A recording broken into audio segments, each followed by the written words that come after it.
কাজ থাকুক আমাদের, এই সময় আমাদের জব মেডিসিনের টিচাররা আমরা থাকি বা অন্য আমাদের স্যারা থাকে, এটা থাকবেই, ঝড় বন্যা যাই হোক, এটা ফিক্সড। আল্লাহর ভূমিকা না হলে হয়। ফুল ফ্রি স্কলারশিপ আর কি। হ্যাঁ হ্যাঁ, ওরে বাবা রে বাবা, ভেনেজুয়েলার অবস্থা দেখছেন? মারাত্মক, প্রায় 1 লাখ মানুষ মারা গেছে। ইন্নালিল্লাহ, আল্লাহ মাফ করুক। সো আমার কলেজের ভাই কলেজের বোনেরা, আজকের সেশনটা আমরা শুরু করতে যাব খুব দ্রুতই।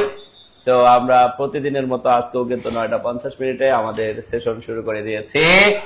আজকেও কিন্তু আমরা সর্বোচ্চ শেয়ারকারী এবং মেনশনকারী পেতে যাচ্ছি 1200 টাকার প্রাইস মানি, সাথে নাসির স্যারের দুটি ক্যারিয়ার প্লাস বই।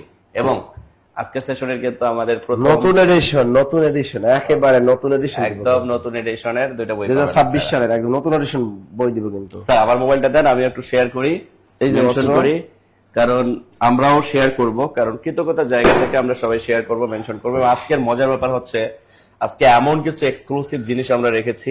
আপনারা জানেন যে কোশ্চেন ব্যাংক সলভ ক্লাস কিন্তু আজকে আমাদের 13 নম্বর ক্লাস চলতেছে।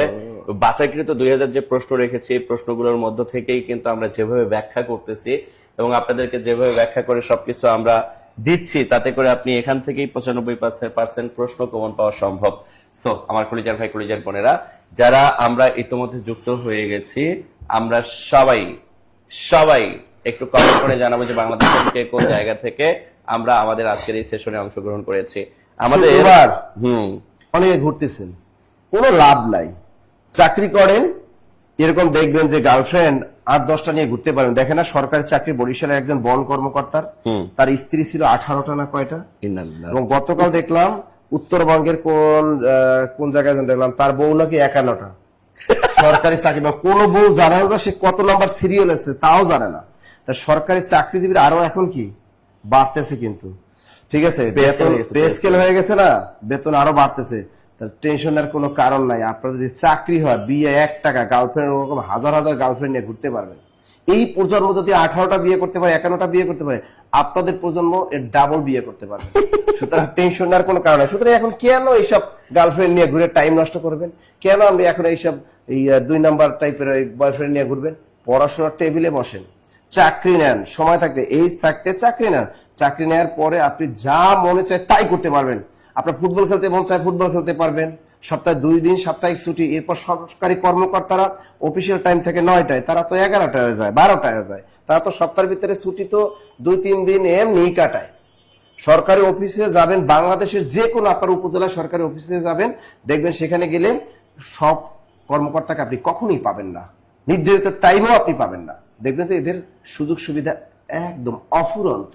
সুতরাং বাড়ি গাড়ি যা দরকার সবই পাবেন, শুধু একটু লেগে থাকেন। আজকে শুক্রবার বলে যে আপনি ঘুরবেন, এটা কিন্তু ঠিক না। ঘুরতে পারবেন, প্রচুর ঘোরার সময় পাবেন। ক্যারিয়ারটাকে একবার তৈরি করতে, আগে ক্যারিয়ার তৈরি করেন। শোনেন, ব্যক্তিত্বের পরিচয় তৈরি করেন, বাবা মা আপনাকে নিয়ে গর্ব করবে, সবাইকে অ্যাপ্রিসিয়েট করবে। আমার ছেলেটা সরকারি চাকরিজীবী, আমার মেয়েটা সরকারি চাকরিজীবী। What a feelings. ঈদের মধ্যে বাসায় যাবেন, সবাই আপনাকে দাওয়াত দিবে। কেন জানেন? কারণ আপনার যোগ্যতা আছে, আপনার ব্যক্তিত্বের পরিচয় আছে। আপনার ব্যক্তিত্বের পরিচয় নিয়ে আপনারা কেউই পাত্তা দিবে না। রিয়েলিটি এটাই, দিন শেষে বাস্তবতা এটাই।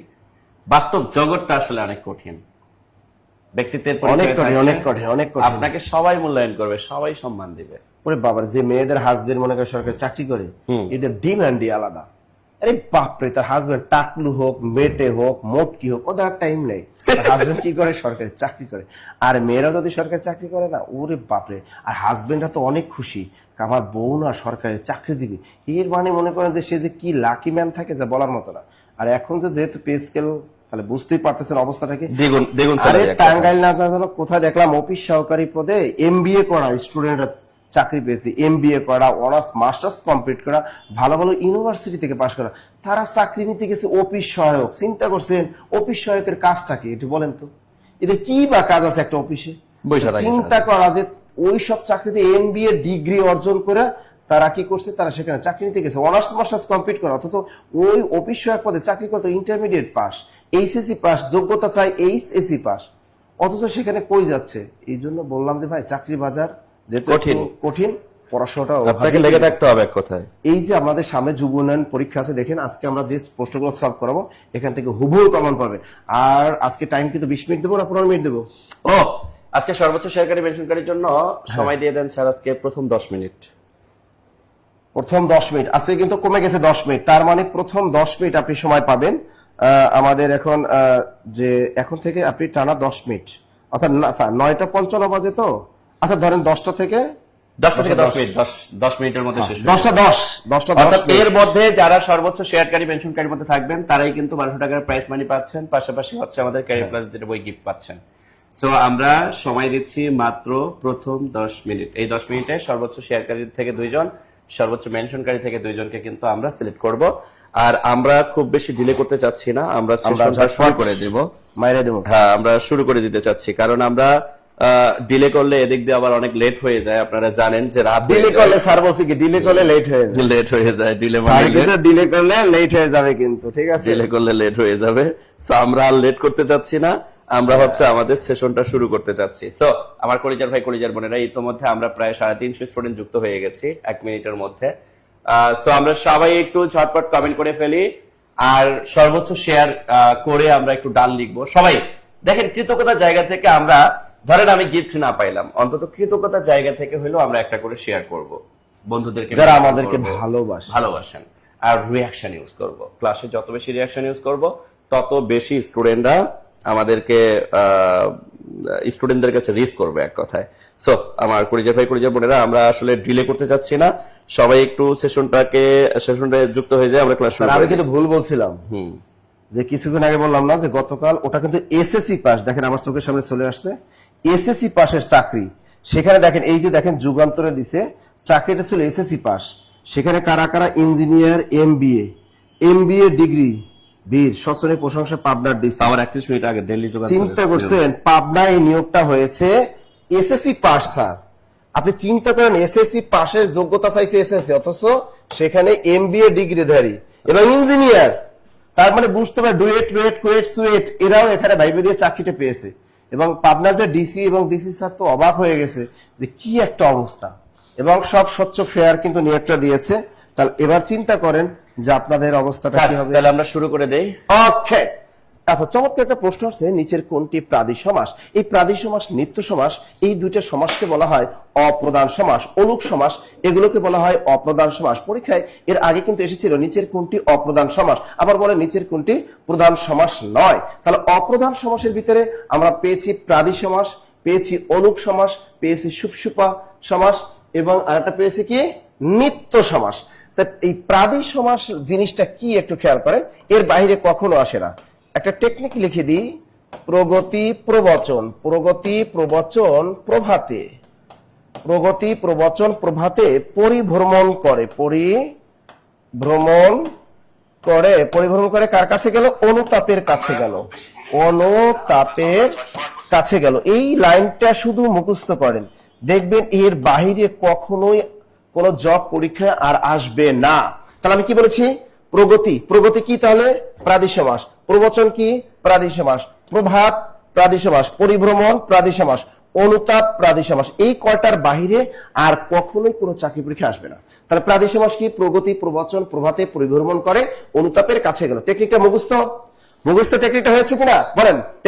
শোনেন বলে দিচ্ছি কিন্তু মাত্র 10 মিনিট, মানে 10টা 10ই শেষ হয়ে যাবে আপনাদের সেই কাঙ্ক্ষিত গিফট, অর্থাৎ নগদ অর্থ এবং ক্যারিয়ার প্লাস বাংলা বই দুইটা সর্বোচ্চ শেয়ারকারী মেনশনকারী পাবেন। সুতরাং যে যত পারেন বিভিন্ন পেজে বিভিন্ন গ্রুপে কি করবেন? শেয়ার করবেন, এবং আপনার প্রিয়জন, আপনার যত প্রিয়জন আছে সবাইকে কি করবেন? মেনশন করবেন। মেনশন করলেই গিফট পেয়ে যাবেন। তাহলে প্রাদি সমাস বুঝে গেছি আমরা, তার উত্তরটা কি হবে? প্রগতি প্রগতি প্রগতি প্রগতি। Clear clear clear clear clear okay ওকে।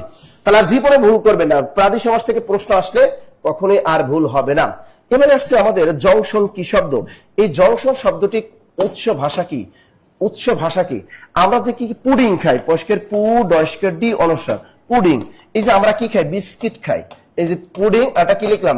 বিস্কিট। আরেকটা আছে ঈগল পাখি, রস্যই গল, ঈগল বানান কিন্তু রস্যই খায়, ঈগল একটা পাখির নাম। হ্যাঁ, আরেকটা আছে কি পুলিশ, পুলিশ কি করে? চোর ধরে, তাই না? এই হলো পুলিশ। তা কি বললাম? পুলিশ, ঈগল, বোতল, এই যে দেখেন বয়কারে বোতল। তাহলে আমরা কি লিখলাম? পুডিং লিখলাম, বিস্কিট লিখলাম, ঈগল লিখলাম, পুলিশ লিখলাম, বোতল লিখলাম, আরেকটা লিখবো জাদ্রেল, জাদ্রেল। এই দেখেন জাদ্রেল। এখন এই শব্দগুলো কি শব্দ বলেন তো? আপনি অলরেডি বলেই ফেলেছেন স্যার, এগুলো 100% ইংরেজি শব্দ। তাহলে জংশন এটা কিন্তু ইংরেজি শব্দ। কারণ আমি কোথায় যেন গিয়েছিলাম, জামালপুর রেল স্টেশনে কিন্তু লেখা আছে জামালপুর জংশন লেখা আছে। তাহলে জামালপুর রেল স্টেশনে যখন আমি নেমেছিলাম তখন দেখলাম জামালপুর জংশন। এই যে জংশন, এটা ব্রিটিশদের লেখা। তো জংশন কি শব্দ? এটা হলো ইংরেজি শব্দ। এর সাথে পরীক্ষা বারবার আসে জাদ্রেল কি শব্দ? জাদ্রেল কিন্তু ইংরেজি শব্দ। পুলিশ ইংরেজি শব্দ। ঈগল পাখি, এই যে ঈগল, EAGL, ঈগল কি শব্দ? ঈগল কিন্তু ইংরেজি শব্দ। এবার দেখো বিস্কুট খাই আমরা, এটাও ইংরেজি শব্দ। পুডিং খাই, এটাও ইংরেজি শব্দ। বোতল, এটাও ইংরেজি শব্দ। এর বাইরে আসবে না। এখন স্যার ইংরেজি শব্দের তো অভাব নাই বাংলাদেশে, কিন্তু ওইগুলা পরীক্ষা আসবে না, এর বাহির থেকে সাধারণত আসে না। সাধারণত জাদ্রেল এটা পরীক্ষা আসে বেশি। জাদ্রেল কি শব্দ? ইংরেজি শব্দ। পুলিশ কি ইংরেজি শব্দ। এবং জংশন এটা অনেকবার চাকরি পরীক্ষা আসছে, ইংরেজি শব্দ, ইংরেজি শব্দ, ইংরেজি শব্দ। ওকে, ক্লিয়ার এটা হয়ে গেছে তো, মুখস্থ হয়ে গেছে তো? ওকে, তাহলে পুডিং, বিস্কুট, ঈগল, পুলিশ, জাদ্রেল, এই দুটো মনে রাখেন, জংশন আর জাদ্রেল। জংশন আর জাদ্রেল কি শব্দ? ইংরেজি শব্দ, ইংরেজি শব্দ, ইংরেজি শব্দ। এরপরে আমরা দেখি একদল গরু। এই যে দেখে এখানে একটা গরুর কথা লিখছে, গরু বানানটা কিন্তু এটা না, এটা কিন্তু গরস্কের গরু, এটা কিন্তু ভুল বানান, এটা কিন্তু শুদ্ধ বানান। মমিনুল স্যার আমি কিন্তু ম্যাথটা করাই দিতেছি, দেখছেন? আমি তো দেখতেছি স্যার। হ্যাঁ, ম্যাথটা আমি করাই দিব। দেখেন মজার একটা ম্যাথ কিন্তু স্যার, গরু যে কয় ভাগে বিভক্ত হয়েছে আল্লাহ জানে।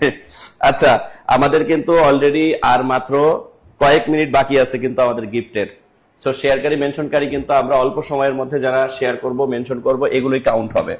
আচ্ছা, আমাদের যে প্রশ্নটা বলছে এটা শুধু 43তম BCS না, অলরেডি হচ্ছে 10 থেকে 20তম গ্রেডের বেশ কিছু মন্ত্রণালয়ে 2 থেকে 3 বার অলরেডি চলে আসছে। আমরা কিন্তু একটা জিনিস জানি যে BCS এর প্রশ্ন সব সময় রিপিট করে, BCS সব সময় নতুন প্রশ্নের আবির্ভাব তৈরি করে, আর ওই নতুন প্রশ্নগুলো অন্যান্য বিভিন্ন মন্ত্রণালয় বলি বা বিভিন্ন পরীক্ষা বলি এগুলাতে কিন্তু চলে আসে। তো সামনে যারা সমাজসেবা পরীক্ষা দিবেন এই প্রশ্নটা কিন্তু আসার সম্ভাবনা রয়েছে। আমার কলিজার ভাই, কলিজার বোনেরাম, আমাকে প্রশ্ন কি করেছে সুন্দরভাবে বুঝতে হবে, তারপরেই সঠিক উত্তরটা দিতে হবে। আমাকে বলতেছে একদল গরু প্রতিবার সমান সংখ্যায় ভাগ হয়ে 3 পথে গমন করে। তাহলে পথ কয়টা? 3টা। এই পথ কয়টা? 3টা। এরপর 7 ঘাটে পানি খায়, তাহলে 7 ঘাটে পানি পান করে। তাহলে ঘাট কয়টা? ঘাট হচ্ছে 7টা। এরপরে আমাকে আবার বলতেছে 9টি বৃক্ষের নিচে ঘুমায়। কয়টি? 9টি বৃক্ষের নিচে ঘুমায়। এরপরে আবার বলতেছে 12 জন গোয়ালা সমান সংখ্যক গরুর দুধ দোয়ায়। তাহলে গরুর সংখ্যা কত? গরুর সংখ্যা কত? মানে প্রশ্নের মধ্যে প্যাচের পর প্যাচ, কিন্তু কিছুই নেই, চুটকি দিয়ে উত্তর বের করে ফেলবেন। এই টাইপের যত প্রশ্ন আপনি দেখবেন, চুটকি দিয়ে উত্তর কিভাবে বের করবেন আমি আপনাকে বলি। একদল গরু প্রতিবার সমান সংখ্যায় ভাগ হয়ে কয় পথে? 3 পথে। 3 লেখেন। এরপরে আবার কি বলছে? সংখ্যাগুলো শুধু কাউন্ট করবেন। 7 ঘাটে, এবার 7 লেখেন। এরপরে কি বলছে? 9টি বৃক্ষের নিচে ঘুমায়, এরপরে 9 লেখেন। অর্থাৎ আপনি শুধু সংখ্যাগুলোকে কাউন্ট করবেন। এরপরে কি বলছে? 12 জন গোয়ালা, তাহলে এবার 12 লেখেন। এই সংখ্যাগুলোর লসাগুই হচ্ছে গরুর সংখ্যা। এই সংখ্যাগুলোর লসাগুই হচ্ছে গরুর সংখ্যা। আমার কলিজার ভাই, কলিজার বোনেরাম, এবার যদি আমি এই সংখ্যাটাকে ভাঙি, 3 দ্বারা ভাঙতে পারি। 3 দ্বারা 3 কে কাটলে হয় 1। এখানে 7 7-এর মতো থাকবে, 3 3 9, 3 4 12। এবার এই সংখ্যাগুলোর গুণফলই হবে আমার, কি বলেন? গুণফলই হবে গরুর সংখ্যা। তাহলে এই জায়গায় আমরা কি করব? আমরা জাস্ট গুণ করে দিব। তাহলে আমরা কিভাবে গুণ করতে পারি? 3 3 9, 3 3 9, 4 9 36। তাহলে এই 36 কে জাস্ট 7 দ্বারা কি করব? গুণ করে দিব। 6 7 42 2, 3 7 21, 22 23 24 25। তাইলে এখানে 252 পাচ্ছি। উত্তরটা হবে 252, 252, 252। এক কথা, এই জায়গার মূল কাজ হচ্ছে সংখ্যাগুলোর লসাগু। আপনি সংখ্যাগুলোর লসাগু যা পাবেন সেটাই হচ্ছে মোট সংখ্যা, সেটাই হচ্ছে মোট সংখ্যা। জাস্ট লসাগু করতে হবে। অথচ দেখেন এটা একটা আপডেট BCS এ আসছে, 43তম BCS এ আসছে। এখন যারা ফার্স্ট টাইম এই ম্যাথটা দেখবে তাদের ক্ষেত্রে কিন্তু একটা পেরেশানির ব্যাপার।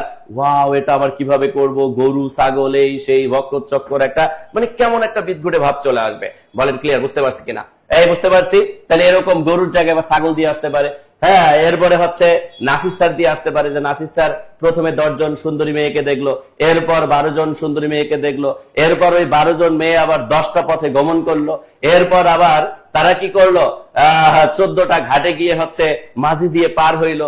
যাই হোক, আগডুম বাগডুম ঘরাডুম যাই বলুক না কেন, আপনি শুধু সংখ্যাগুলোকে এক জায়গায় করবেন আর লসাগু বের করে শেষের দিকে সংখ্যাটা বের করে ফেলবেন। শেষ, কেল্লা ফতে। Clear clear clear clear clear clear clear clear. পরের সংখ্যাটা, পরের প্রশ্নটা কি বলছে দেখেন। আমি আজকের সেশনটা সাজাইছি এভাবে, একটা ম্যাথ, একটা বিজ্ঞান এবং নাসির স্যারের 2টা বাংলা। আমার কলিজার ভাই, কলিজার বোনেরা, প্রশ্নটা কি করছে দেখেন। সবচেয়ে মূল্যবান ধাতু, মানে পৃথিবীতে সবচেয়ে মূল্যবান ধাতু। মূল্যবান বলতে আমরা কি বুঝি? মূল্যবান বলতে আমরা বুঝি সবচেয়ে দামি ধাতু। ব্যাপারটা কি তাই না? এখন পৃথিবীর সবচেয়ে মূল্যবান ধাতু, আমাদের কাছে সোনা থাকলে আমরা বলি সোনা হচ্ছে সবচেয়ে বড়, মানে সবচেয়ে বেশি টাকা দাম দিয়ে সোনা কিনতে হয়, তো সোনার দাম সবচেয়ে বেশি। এরপরে আমরা বলি যে না, রূপার দামটা একটু কম, রূপা সবচেয়ে দামি হতে পারে না। এরপরে আমরা ভাবি যে না, হীরক এটাও তো একটা দামি জিনিস, এটারও দাম আছে। কিন্তু আসলে সোনা বলেন, রূপা বলেন, হীরক বলেন, এগুলোর থেকেও দামি বা মূল্যবান ধাতু হচ্ছে আমাদের প্লাটিনাম। এই প্লাটিনাম হচ্ছে আমাদের সবচেয়ে মূল্যবান ধাতু, সবচেয়ে মূল্যবান ধাতু। আমি কি কথা বুঝাতে পারছি? দেখছেন কয়টা জব পরীক্ষায় আসছে? এটা 2024 সালে আসছে পাওয়ার গ্রিড বাংলাদেশ পিএলসি তে, আবার রেজিস্ট্রার পদে আসছে 16তে, আবার 12তম বেসরকারি প্রভাষক নিবন্ধন পরীক্ষা 2015 সালে আসছে। মানে বিজ্ঞানের প্রশ্নগুলোর ক্ষেত্রে আমি আপনাকে একটা ট্রিক্স বলি, সেটা হচ্ছে বিজ্ঞানের প্রশ্ন সবসময় রিপিট হয়, মানে যেগুলো আসে বারবার আসে। এই জন্য যা বিজ্ঞানের প্রশ্ন এখানে আমরা গবেষণা করে পড়াবো, যে কটা পড়াবো, এগুলোই দেখবেন আপনি পরীক্ষা কমন পেয়ে গেছে। বিজ্ঞানের প্রশ্নগুলো এগুলো থেকে আপনি কমন পাবেন, টেনশন নেওয়ার কোনো কারণ নাই। স্যার আপনি কোথায়? স্যার নাসির স্যার কোথায়? চলে আসছে। এই সময় কিন্তু খুব কম, এই আর মাত্র মনে হয় 4 মিনিট আছে। দেখেন 10:06, অর্থাৎ 4 মিনিটের মধ্যে যারা সর্বোচ্চ শেয়ার করবেন এবং মেনশন করবেন, তারাই কিন্তু আজকের 4 জনের প্রাইজ মানির যে একটা সুযোগ, এই সুযোগটা পাচ্ছেন। সর্বোচ্চ শেয়ারকারী পাবেন 2 জন গিফট, সর্বোচ্চ মেনশনকারী পাবেন 2 জন, টোটাল 4 জন। এবং সর্বোচ্চ, এক কথা এখানে সর্বোচ্চ মানে 2 জন, আমরা এখানে 1200 টাকার প্রাইস মানির সাথে কিন্তু 2টা একদম আপডেট যে বই, নাসির স্যারের বই কিন্তু গিফট পেতে যাচ্ছি। সো আমরা সবাই একটু শেয়ার করবো, মেনশন করবো। স্যার শুরু করে দেন আপনার প্রশ্ন। ওকে, কোনটি যোগরূঢ় শব্দ নয় বলছে, কিন্তু ভালো করে খেয়াল রাখবেন। এদের প্রশ্ন 9 বলছে, ওরা কিন্তু চালাক, প্রশ্নকর্তা একটু চালাকি খাটায় যে যোগরূঢ় শব্দ না। আমরা জানি অর্থ অনুসারে শব্দকে 3 ভাগে ভাগ করা যায়। একটা বলে যৌগিক শব্দ, 2 নম্বর হলো রূঢ় বা রূঢ়ী শব্দ, 3 নম্বর হলো যোগরূঢ় শব্দ। তো এগুলো টেকনিকের মাধ্যমে কিন্তু আমি আপনাদেরকে শিখিয়ে থাকি, যে এর বাইরে থেকে কিন্তু সাধারণত পরীক্ষা আসে না। তো অর্থ অনুসারে শব্দ কত প্রকার? 3 প্রকার। 1 নম্বর কি? 1 নম্বর হলো যৌগিক শব্দ। 1 নম্বর হলো যৌগিক শব্দ। তা যৌগিক শব্দটা কি? মধুর মিতালি গায়ক, মনে আছে? দেখেন, মধুর মিতালি গায়ক, মধুর মিতালি গায়ক, মধুর মিতালি গায়ক। এই দেখেন, এই যে মিতালিটা অনেকবার আসছে, তাহলে মধুর মিতালি গায়ক কি করে বলেন তো? আচ্ছা, এই টেকনিকটা আমাদের লাগবে না, এটা আমরা প্রথমে এখানে আসছে কি যোগরূঢ় শব্দ, আমরা যোগরূঢ় শব্দের টেকনিকটা আগে লেখাই। হ্যাঁ, তারপরে আমি ওইগুলো লেখাই দিই। যোগরূঢ় শব্দ, যোগরূঢ় শব্দ যেটা আসছে এটা আগে লিখে দিই, বাকি 2টা আমি লিখে দিব। তাহলে যোগরূঢ় শব্দ কি? বলদ, লিখে রাখেন, বলদ, বলদ রাজপুত, বলদ রাজপুত পঙ্কজ, পঙ্কজ মহাযাত্রা করে জলধির কাছে গেল, জলধির কাছে গেল। এখন দেখেন, যদি পরীক্ষা আসে নিচের কোনটি যোগরূঢ় শব্দ, তাহলে বলদ কি শব্দ? যোগরূঢ় শব্দ। রাজপুত কি শব্দ? যোগরূঢ় শব্দ। পঙ্কজ যোগরূঢ় শব্দ। মহাযাত্রা যোগরূঢ় শব্দ। আর একটা হলো জলধি। তো টেকনিকটিকে বলদ রাজপুত পঙ্কজ মহাযাত্রা করে জলধির কাছে গেল। স্যার এখন আমরা বুঝলাম, তাহলে স্যার বাকি যে 2টা আছে, একটা আছে রূঢ় বা রূঢ়ী শব্দ, আর একটা আছে যৌগিক শব্দ। এই 2টা টেকনিক কি যদি কোনো সামনের যদি পরীক্ষায়, আমাদের যদি সমাজসেবা পরীক্ষায় বা অন্য কোনো চাকরি পরীক্ষায়, বা এই যে আমাদের সামনের সপ্তাহে যে পরীক্ষা আছে যুব উন্নয়নে, সেখানে যদি স্যার আসে যে নিচের কোনটি যৌগিক শব্দ নয়, নিচের কোনটি রূঢ় বা রূঢ়ী শব্দ নয়, তাহলে আমরা কিভাবে পারবো? ওকে, এটা লিখে দিয়েছি। তার এটার উত্তর কি আছে? যেহেতু রাজপুত আছে, উত্তরটা হবে কি? রাজপুত।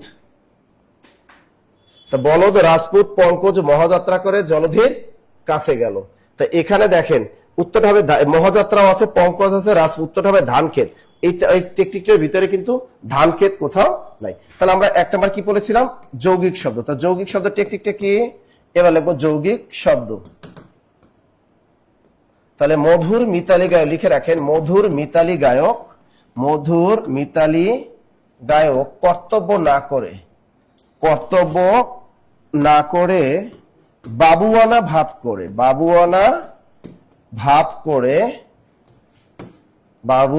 করে রাধুনী দৌহিত্রকে সঙ্গে নিয়ে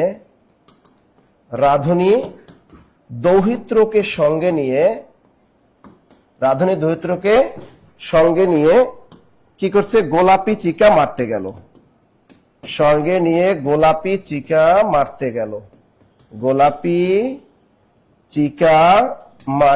দেখো এগুলো সব কেরিয়ার প্লাস বাংলা বই, এই টেকনিক গুলো বা আমাদের লেকচার শিটের ভিতরে এই টেকনিক গুলো কিন্তু দেয়া আছে। তার মধুর মিতালি গায়ক কর্তব্য না করে বাবুরা ভাব করে রাধুনী দৌহিত্রকে সঙ্গে নিয়ে গোলাপি চিকা মারতে গেল। তো এই দেখেন মধুর মিতালি গায়ক কর্তব্য, তারপর কি বাবুয়ানা, রাধুনী, দৌহিত্র, আর কি গোলাপি চিকা মারা। তাহলে এগুলো কি শব্দ, এগুলো হলো সবই হলো যৌগিক শব্দ। আর একটা আছে রুর বা রুরি শব্দ। তেলে ভাজা সন্দেশ খেয়ে এক রাখাল প্রবীণ গবেষণা করে পাঞ্জাবি পরে হস্তির পিঠে বাঁশি বাজায়। এটা হলো রুর বা রুরি শব্দের টেকনিক। এগুলো আমরা পিডিএফ আপনাদেরকে দিয়ে দিব। ওকে, তার পরের প্রশ্ন যদি আমরা একটু দেখি, এরপর 2 বিঘা জমি কবিতাটি কার লেখা। দেখেন 2 বিঘা জমি কবিতাটি কার লেখা। এই কবিতা দিয়ে কিন্তু বিভিন্ন প্রাইমারি নিবন্ধন এবং ছোট ছোট 10 থেকে 20 গ্রেডের চাকরি পরীক্ষায় কিন্তু আসে যে এই কবিতাটা কার লেখা। এটা কি কাজী নজরুল, মাইকেল মধুসূদন দত্ত, নাকি রবি ঠাকুর, নাকি কায়কোবাদ। দেখেন এটা যারই হোক আপনারা উত্তরটা বলতে থাকেন। আরো কিছু কিছু আছে এই রাইটারের, যেমন 1400 সাল বিখ্যাত একটা কবিতা, প্রাণ বিখ্যাত একটা কবিতা, বৃক্ষ বিখ্যাত একটা কবিতা, উর্বশী বিখ্যাত একটা কি কবিতা, দেখছেন। তাহলে এই যে দেখেন আমাদের ছোট নদী, আরো আছে এই রাইটারের, আমাদের ছোট নদী চলে বাঁকে বাঁকে, এই যে বিখ্যাত। আর একটা আছে হিং টিং ছট। তো দেখেন কি আছে, 2 বিঘা জমি, নির্ঝরের স্বপ্নভঙ্গ। আর একটা আছে নির্ঝরের স্বপ্নভঙ্গ। এটা কিন্তু প্রচুর পরিমাণে চাকরি পরীক্ষা আসে, বুঝতেই পারছেন এতক্ষণ পর। স্যার এটা হলো সোনার তরীর লেখক রবি ঠাকুর। গুড। তার 2 বিঘা জমি কার, রবি ঠাকুর। 1400 সাল কবিতাটা কার, রবি ঠাকুর। প্রাণ, বৃক্ষ, উর্বশী, আবার উর্বশী বা নায়িকাও আছে কিন্তু এটা হিন্দি সিনেমার। আমাদের ছোট নদী, হিং টিং ছট, এগুলা নির্ঝরের স্বপ্নভঙ্গ, এই বিখ্যাত কবিতাগুলোর রচয়িতা আমাদের কে, গুড, আমাদের রবি ঠাকুর। ওকে, পরের প্রশ্নটা দেখি, 3 অঙ্কের ক্ষুদ্রতম সংখ্যা। এই যে ম্যাথ চলে আসছে, কিন্তু চমৎকার ম্যাথ চলে আসছে। আচ্ছা, আমরা এই টাইপের ম্যাথ গুলো কিন্তু সবসময় পরীক্ষায় দেখি না, কারণ এটাই দেখেন আপনি 2023 সালে আসছে, 25 সালের একটা পরীক্ষায় আসছে, আরো অনেকগুলো পরীক্ষায় কিন্তু এই টাইপের প্রশ্নগুলো আমরা দেখতে পাই, কিন্তু আমরা ম্যাক্সিমাম সময় ভুল করে ফেলি। আমার কলিজার ভাই, কলিজার বোনেরা, প্রশ্নের ভাষা বুঝতে হবে। কি বুঝতে হবে? প্রশ্নের ভাষা বুঝতে পারলে আমাদের কাছে সবকিছুই সহজ হয়ে যাবে। দেখেন আমাদেরকে ফার্স্ট অফ অল কি বলছে 3 অঙ্কের ক্ষুদ্রতম সংখ্যার সাথে কত যোগ করলে যোগফলটা 5, 7 দ্বারা কি হবে, নিঃশেষে বিভাজ্য হবে। খুবই সিম্পল একটা লজিক। আপনাকে প্রথমে বলছে 3 অঙ্কের ক্ষুদ্রতম সংখ্যা। তো 3 অঙ্কের ক্ষুদ্রতম সংখ্যা হচ্ছে 100। 3 অঙ্কের ক্ষুদ্রতম সংখ্যা কত? 100। এখন আপনি এক কাজ করেন, আপনাকে কিন্তু বলছে 5 ও 7 দ্বারা কি নিঃশেষে বিভাজ্য। 5 আর 7 এর লসাগু বের করেন। 5 আর 7 এর যদি আপনি লসাগু নেন, তাহলে 5 7 কত আসে? 35। এই যে 35 সংখ্যাটা আপনি পাইলেন, এই 5 7 35, এই 35 দ্বারা আপনি গুণ করার পর এমন একটা সংখ্যা কাউন্ট করেন যেটা 100 থেকে একটু বড় আসবে। 100 থেকে বড়, কারণ আপনাকে কি বলছে, কি 3 অঙ্কের ক্ষুদ্রতম সংখ্যার সাথে কত যোগ করলে ওই যোগফলটাকেও আমি 5 দ্বারা ভাগ করলেও নিঃশেষে বিভাজ্য হবে, 7 দ্বারা ভাগ করলেও নিঃশেষে বিভাজ্য হবে। নরমালি চিন্তা করেন তো, আমি যদি 35 কে 3 দ্বারা গুণ করি, 3 দ্বারা গুণ করলে এখানে কত আসে? 35 গুণন 3, 3 5 15, 5, 3 3 9, আর 1 10, 105। এই যে 105, এই 105 সংখ্যাটাকে কিন্তু আমি 5 দ্বারাও বিভাজ্য করতে পারতেছি, আবার 7 দ্বারাও বিভাজ্য করতে পারতেছি। তাহলে এই 105 থেকে আমার ক্ষুদ্রতম সংখ্যা 100 যদি আমরা মাইনাস করি, এই 105 থেকে 100 মাইনাস করলে আমাদের কত আসে? 5। এই 5ই হচ্ছে আমাদের সঠিক উত্তর, অর্থাৎ উত্তর হচ্ছে ক। উত্তর কত? ক। কত যোগ করলে? 5 যোগ করলে। এই দেখেন, এক কথায় 3 অঙ্কের ক্ষুদ্রতম সংখ্যা হচ্ছে 100। 100-র সাথে যদি আমি 5 যোগ করি হয় 105। এই 105 সংখ্যাটা 5 দ্বারাও বিভাজ্য, 7 দ্বারাও বিভাজ্য। 105 সংখ্যাটা 5 দ্বারাও বিভাজ্য, 7 দ্বারাও বিভাজ্য। তাইলে আমার এখানে সঠিক উত্তর 555। সঠিক উত্তর মিস্টার ক। সঠিক উত্তর কত?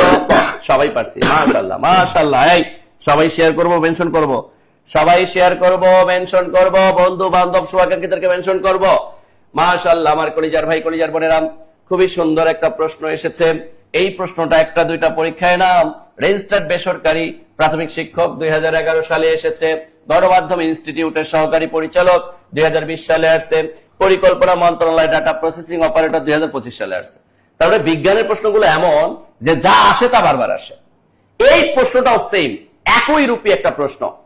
আমার কলিজার ভাই কলিজার বোনেরা, আমাকে বলতেছে মাটির উর্বরতা বৃদ্ধিতে সাহায্য করে বায়ুর আসলে কোনটি? মাটির উর্বরতা বৃদ্ধির জন্য কোন জিনিসটা সবচেয়ে বেশি ভূমিকা পালন করে? এখন মাটির উর্বরতার জন্য বলছে অক্সিজেন। অক্সিজেন জিনিসটা কি করে?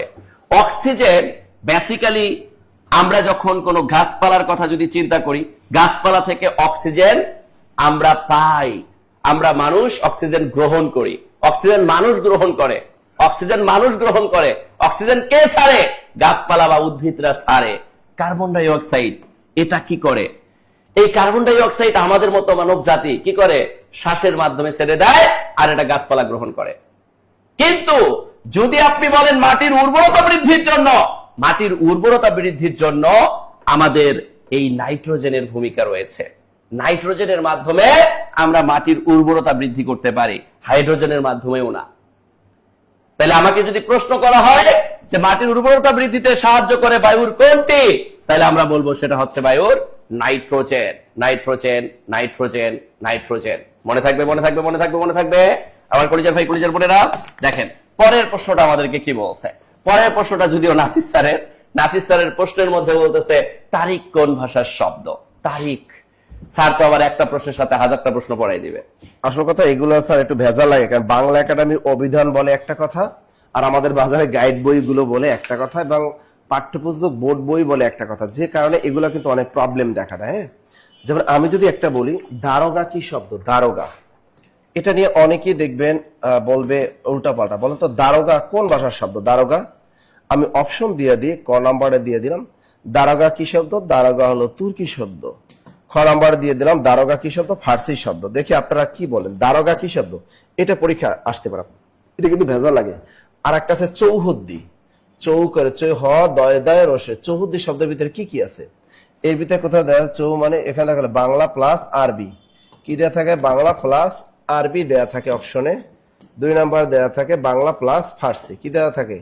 বাংলা প্লাস ফার্সি, এরকম কিন্তু দেয়া থাকে। দেখি উত্তরটা কে কে পারেন, এটা চৌহদ্দি এই জিনিসটা কে কে পারেন আপনারা একটু কমেন্টের মাধ্যমে জানিয়ে দেন দ্রুত। উত্তরটা কি হবে? ব্রাজিল হলে নাসির স্যার বিয়ে করবে না, এটা কোনো কথা? দেখছেন আপনারা কিন্তু অলরেডি কিন্তু উত্তর দিয়ে ফেলেছে, আমি বলে দিই, দেখেন লিখে রাখেন। এই দারোগা হলো ফার্সি শব্দ। দারোগা কি শব্দ? ফার্সি শব্দ। বাংলা একাডেমি আধুনিক বাংলা অভিধানে লেখা আছে দারোগা হলো ফার্সি শব্দ।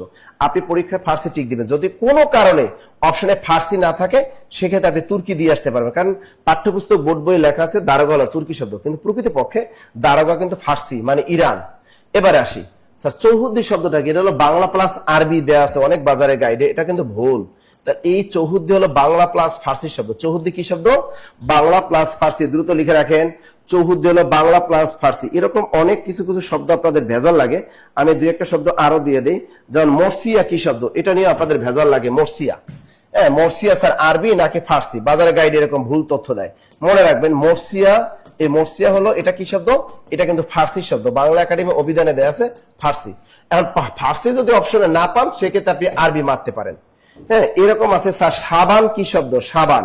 এখন সাবান কে বলেছে? এটা পর্তুগিজও হয় আরবিও হয়। এখন অপশনে আরবিও আছে, অপশনে পর্তুগিজও আছে। এখন স্যার আপনি কি করব? প্রকৃতপক্ষে সাবান কিন্তু আরবি শব্দ, বাংলা একাডেমি অভিধানে দেয়া আছে সাবান কি শব্দ? আরবি শব্দ। কোনো কারণে আরবি না থাকলে সেক্ষেত্রে আপনি ফার্সিতে টিক দিয়ে আসতে পারবেন। এরকম আরো দুই একটা শব্দ আছে, যেমন গঞ্জ কি শব্দ, গ ইয় জঞ্জ, ইয় জঞ্জ, গঞ্জ কি শব্দ। এখন গঞ্জ বাজারে গাইডে দেওয়া আছে দেশি শব্দ, আসলে গঞ্জ আমাদের দেশি শব্দ না, এটা মাথার ভিতরে গেঁথে রাখেন। এই প্রশ্নটা কিন্তু অনেকবার পরীক্ষায় কিন্তু আসে।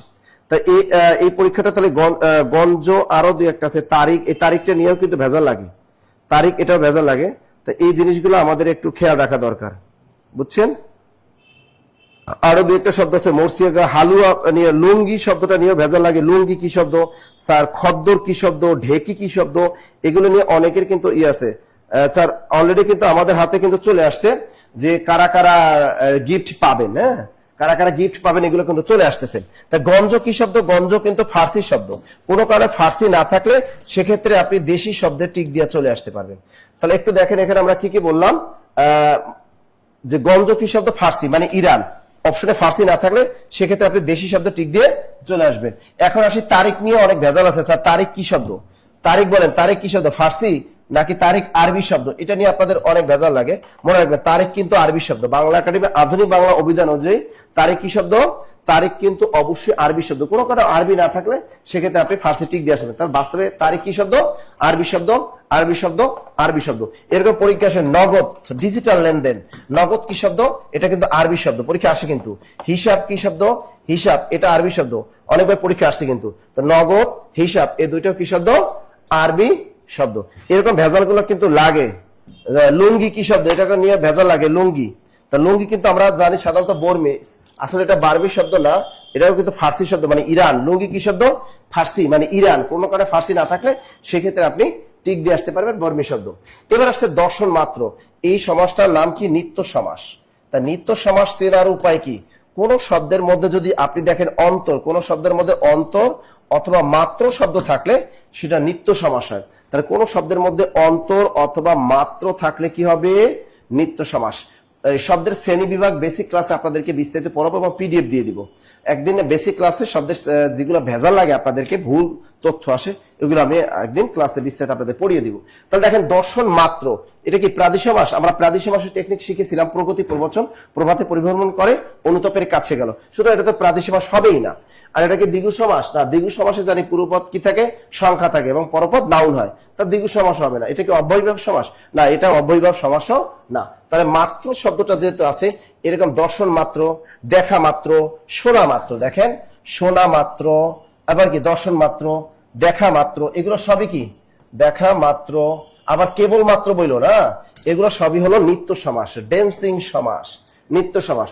অন্তর এরকম আসতে পারে, যুগান্তর, যুগান্তর কি, এটা নিত্য সমাস, যুগান্তর, ভাষান্তর, হ্যাঁ ভাষান্তর, রূপান্তর।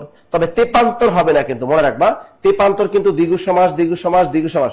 তেপান্তর কি সমাস, দ্বিগু, দ্বিগু, দ্বিগু, দ্বিগু। জি স্যার, আজকে 5 মিনিট সময় বাড়ায় দেন, 5 মিনিট, কারণ আমাদের 1000 শেয়ার কিন্তু ডান হয় নাই। এই 5 মিনিটে যারা শেয়ার করবেন এদের প্রায়োরিটি একটু বেশি থাকবে, জান। তাহলে কিন্তু 5 মিনিট সময় দেখি, দিচ্ছি, কারণ আমরা প্রতিদিন আমাদের একটা মিশন থাকে যে 1k শেয়ার ডান হবে। আজকে এখন পর্যন্ত আমাদের 500 শেয়ার হয়েছে। আমি চাই এই 5 মিনিটে যারা শেয়ার করবেন, আগের শেয়ার প্লাস এখনকার শেয়ার, এই দুইটা কাউন্ট করে আগামী, এখন বাজে হচ্ছে আপনার 23, 25, 27-এ কিন্তু আপনার শেয়ার করা শেষ। অর্থাৎ 27-এর মধ্যে যারা সবচেয়ে বেশি শেয়ারের মধ্যে থাকবে তাদের নাম ঘোষণা করবো আজকে পুরস্কারে। বুঝতে পারছি স্যার? ওকে স্যার, পরের প্রশ্ন মনে হয় আমার না, দেখি। ও হ্যাঁ, তাই তো মনে হয়। খুবই মজার একটা প্রশ্ন, সরলীকরণ থেকে প্রশ্নটা আসছে। আমার ইয়েটা নাই, অস্ত্র নাই। দেখেন, এই যে আবারও বলতেছি, আগামী 5 মিনিট, আগামী হয় না স্যার, না গত হয়, আগামী 5 মিনিট যারা সর্বোচ্চ শেয়ারকারী মেনশনকারীর মধ্যে থাকবেন, আগের শেয়ার সহ, তাদেরকে আমরা শেয়ারকারী এবং মেনশনকারীর মধ্যে নাম ঘোষণা করব। ওকে, আচ্ছা এবার আসি। এই টাইপের প্রশ্নগুলো যদি আপনি দেখেন যে লবেও গুণ, আবার হরে, আবার ভাগ আকারে আছে, তখন এগুলোকে আপনি আলাদা করে অনেক বেশি পেরেশানিতে নিয়ে যাওয়ার চেষ্টা করবেন না। খুব সিম্পল ভাবে চিন্তা করবেন। আপনি কি করবেন, লব লব গুণ করে দিবেন, হরের সাথে জাস্ট কম্বিনেশন করবেন। কম্বিনেশনটা কিভাবে করতে হয় এটা আমি আপনাকে বলে দেই, আমার কলিজার ভাই, কলিজার বোনেরা। প্রথমত, আপনি যদি কখনো সবগুলো গুণ দেখেন, আপনার কাজ হচ্ছে উপরের সংখ্যা সবগুলোরে গুণ করে দেওয়া। তাইলে এখানে 4, 5 আর 2 গুণ করলে কত হয়, 4 5 20, 4 5 কত, 20, 20 দ্বিগুণে কত, 40। তাহলে আপনি উপরে 40 লেখেন। এবার আপনি দেখবেন দশমিকের পরে টোটাল কত ঘর আছে উপরে। আপনি দেখতেছেন দশমিকের পর এখানে আছে 2 ঘর, এখানে আছে 2 ঘর, এখানে আছে 1 ঘর, তাহলে টোটাল কত? 5 ঘর, কিন্তু অলরেডি পেয়ে গেছেন আপনি 2 ঘর। তাইলে সামনে আর 3টা যদি আপনি আন্ডা দেন তাইলে কিন্তু আপনার 5 ঘর পরিপূর্ণ হয়। আমি 5 ঘর পরিপূর্ণ করে দিলাম, আর নিচে যা আছে তাই দিয়ে দিলাম 0.01। এখন এই জায়গায় আমরা সবচেয়ে বড় বিপদে পড়ি। আমরা যদি কখনো দেখি যে নিচের মানটা শুধুমাত্র 1, তাইলে আমরা যে কাজটা করব, এই দশমিকটা 2 ঘর পরে যদি আমরা এই দিকে নিয়ে আসি তাইলে নিচে হয়ে যাবে শুধু 1। এই দশমিকটা এখানে যেমন 2 ঘর পরে নেবেন, এই জায়গাও আপনি 2 ঘর পরে নিয়ে জাস্ট অ্যান্সারটাকে কাউন্ট করবেন, এটাই অ্যান্সার 0.04। তাহলে এখানে 0.04 আছে, 0.04 আছে, উত্তর হচ্ছে গ। আর যদি আপনি বিশ্লেষণ করে করতে চান করতে পারবেন। কেমনে? আপনি জাস্ট ফিল করেন, আপনি দশমিকের জন্য উপরে একটা 1 নেবেন, 2টা সংখ্যা আছে 2টা শূন্য নেবেন, সেম ভাবে আপনি এখানকার দশমিক উঠে গেল, তাহলে নিচে থাকলো কত? 1, এখানে গুণ, এখানে আপনি দশমিকের জন্য একটা 1 নেবেন, 5টা সংখ্যা থাকলে আপনি কয়টা নেবেন? 5টা শূন্য নেবেন, এই যে শূন্য নিলেন, শূন্য নিলেন। এরপর আপনি ওই কাটেন, ওই কাটাকাটি ফাটাফাটি করার পরে দিন শেষে গিয়ে দেখবেন যে আপনি ভাগ করার পরে ওই 0.04 পাবেন, 0.04 পাবেন। ওর থেকে সহজ বুদ্ধি হচ্ছে যে উপরে গুণ করে পাইছি 40, টোটাল 5 ঘর আগে আসবে, তাহলে আমি 5 ঘর আগে কি করলাম? দশমিকটা বসাই দিলাম, নিচে আছে 0.01, এখানে হরে যদি 2 ঘর আগে দশমিক থাকে, লবে জাস্ট 2 ঘর পরে দশমিকটা পাঠিয়ে দিলে হরের দশমিকটাকে মনে মনে মনে মনে বাদ দেওয়া যায়। তাহলে হরের দশমিক 2 ঘর আগে থাকলে লবের দশমিক 2 ঘর পরে পিছিয়ে দিব, পিছিয়ে দিয়ে আমি যে মানটা পাবো সেটাই হবে আমার সঠিক উত্তর। তাহলে 0.04 উত্তর আছে মিস্টার গ।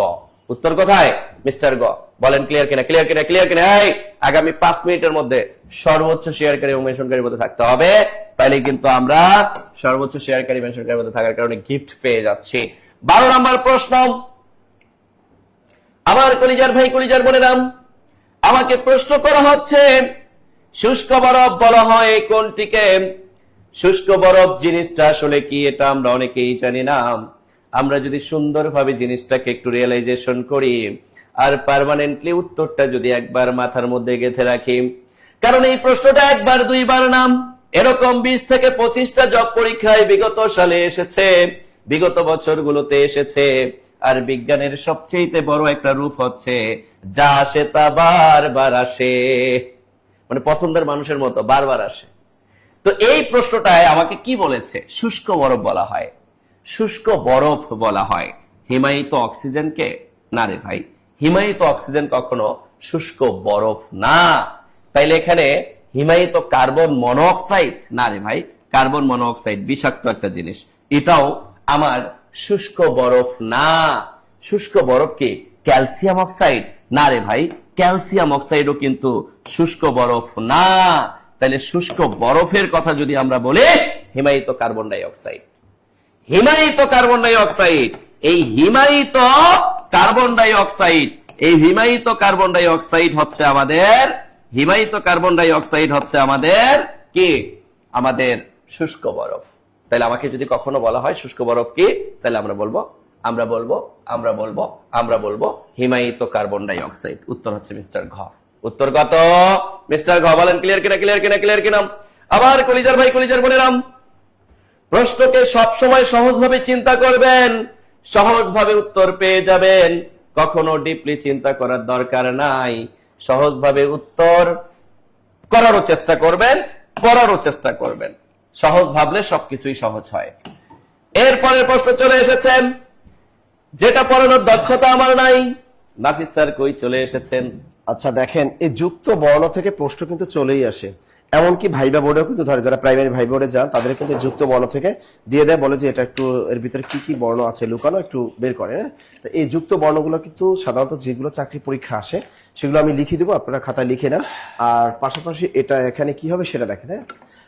এটা হলো একটা হয়ের এই যে পিছনে একটা থাকে, আরটা এর নিচে একটা থাকে, এই দুইটা নিয়ে আমরা বিপদে পড়ি। এই নটা দেখতে মনে হয় মূর্ধন্য ন, মনে রাখবেন পিছনে যদি মাত্রা থাকে এটাকে বলে মূর্ধন্য ন, আর সামনে মাত্রা থাকলে এটাকে বলে দন্ত ন। তো এই দুটো নয়ের ভিতরে কিন্তু পার্থক্য আছে। তো এই হয়ের পিছনে এই যে এখানে যে মাঝখানে যে নটা থাকে দেখতে মনে হয় মূর্ধন্য ন, আসলে এটা কিন্তু দন্ত ন। এর ভিতরে আছে হ প্লাস আর প্রথম ধ্বনিটা নিচে কিন্তু একটা কি দিতে হয়, একটা মানে হস্তিন দিতে হয়। তাহলে হ প্লাস এটা কি দন্ত না, কিন্তু এই সামনে মাত্রা হবে। আর এটা যদি পরীক্ষা আসে তো এটা মনে রাখবেন, এটা হলো হ প্লাস, এটা দেখতে দেখায় মনে হয় দন্ত না, আসলে এটা হবে মূর্ধন্য না। এই দুইটা কিন্তু ভালো করে খেয়াল রাখেন পরীক্ষা আসে। এরপর দেখেন আরেকটা সবচেয়ে বেশি যেটা আসে এইরকম, কিন্তু আমরা একটা কিন্তু এরকম একটা দেখতে পাই। এটা কি? এটা হলো ইও, এটা হলো ইও যোগ চ, ইও চয়ঞ্চ। এটাও কিন্তু আসে কিন্তু, তাই না? ব্রাঞ্চ বানালে কিন্তু এটা লাগে যুক্ত বর্ণ, তাহলে এটা কিন্তু এটা। আর এটা দেখেন ট এর নিচে আমরা যখন এভাবে দিই, এটা কিন্তু ট প্লাস ট এভাবে হয়। আবার যদি ট এভাবে দেয়া থাকে তাহলে মনে রাখবেন ট প্লাস রফালা, ট প্লাস রফালা। এগুলো কিন্তু ঘুরিয়ে ফিরে বারবার পরীক্ষা কিন্তু আসে। তাহলে এই দুটো আমরা মুছে দিতে পারি। এর পরিবর্তে আবার আমরা কি ব্যবহার করতে পারি? সবচেয়ে বেশি যায় এরকম, দেখেন এই যে এইরকম, হ্যাঁ এই যে এরকম একটা থাকে, এটা হলো তয়তা, এটা হলো বিজ্ঞান বানানে লাগে, ঠিক আছে না? এটা জ প্লাস ইও, বিজ্ঞান বানানে যেটা লাগে এটা হলো জ প্লাস ইও। এটা কিন্তু পরীক্ষা বারবার কিন্তু আসে। আবার ও এর মতো যেটা আছে এটা হলো ত প্লাস ত, ত প্লাস ত। এরপর আসি ক্ষিয়।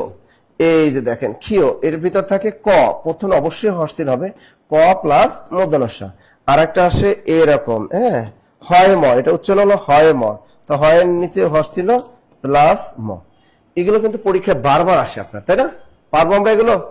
হ্যাঁ, ই হচ্ছে 55 বানানে এগুলো আসে বাবা। এই যে দেখেন, তাই এখনো কিন্তু সময় আছে, সর্বোচ্চ শেয়ারকারী মেনশন করি, এখনো কিন্তু আপনাদের সময় আছে। যদি একটু মাল পানি পাইতে চান তাহলে কিন্তু অবশ্যই কি করতে হবে? সর্বোচ্চ শেয়ার করতে হবে, মেনশন করতে হবে। রিঅ্যাকশন ইউজ করতেছেন না আর রিঅ্যাকশন ইউজ করে আসলে দেখেন, অনেকে, আমি প্রতিদিন কিন্তু একটা কথা বলি যে সবাই সবাইকে ভালোবাসে না, ঠিক আছে? মানুষ সবসময় কিছু কিছু মানুষের স্বার্থবাদী, তারা আমি যতই চিল্লা একটু শেয়ার করো, শেয়ার করবে না। আর যারা ভালো তাদের বলা লাগে না, তারা এমনিতেই কি করে দেয়? শেয়ার করে দেয়। একটু রিঅ্যাকশন ইউজ করেন। আচ্ছা, পরের প্রশ্নটা দেখি আমাদের কি প্রশ্ন আসতেছে।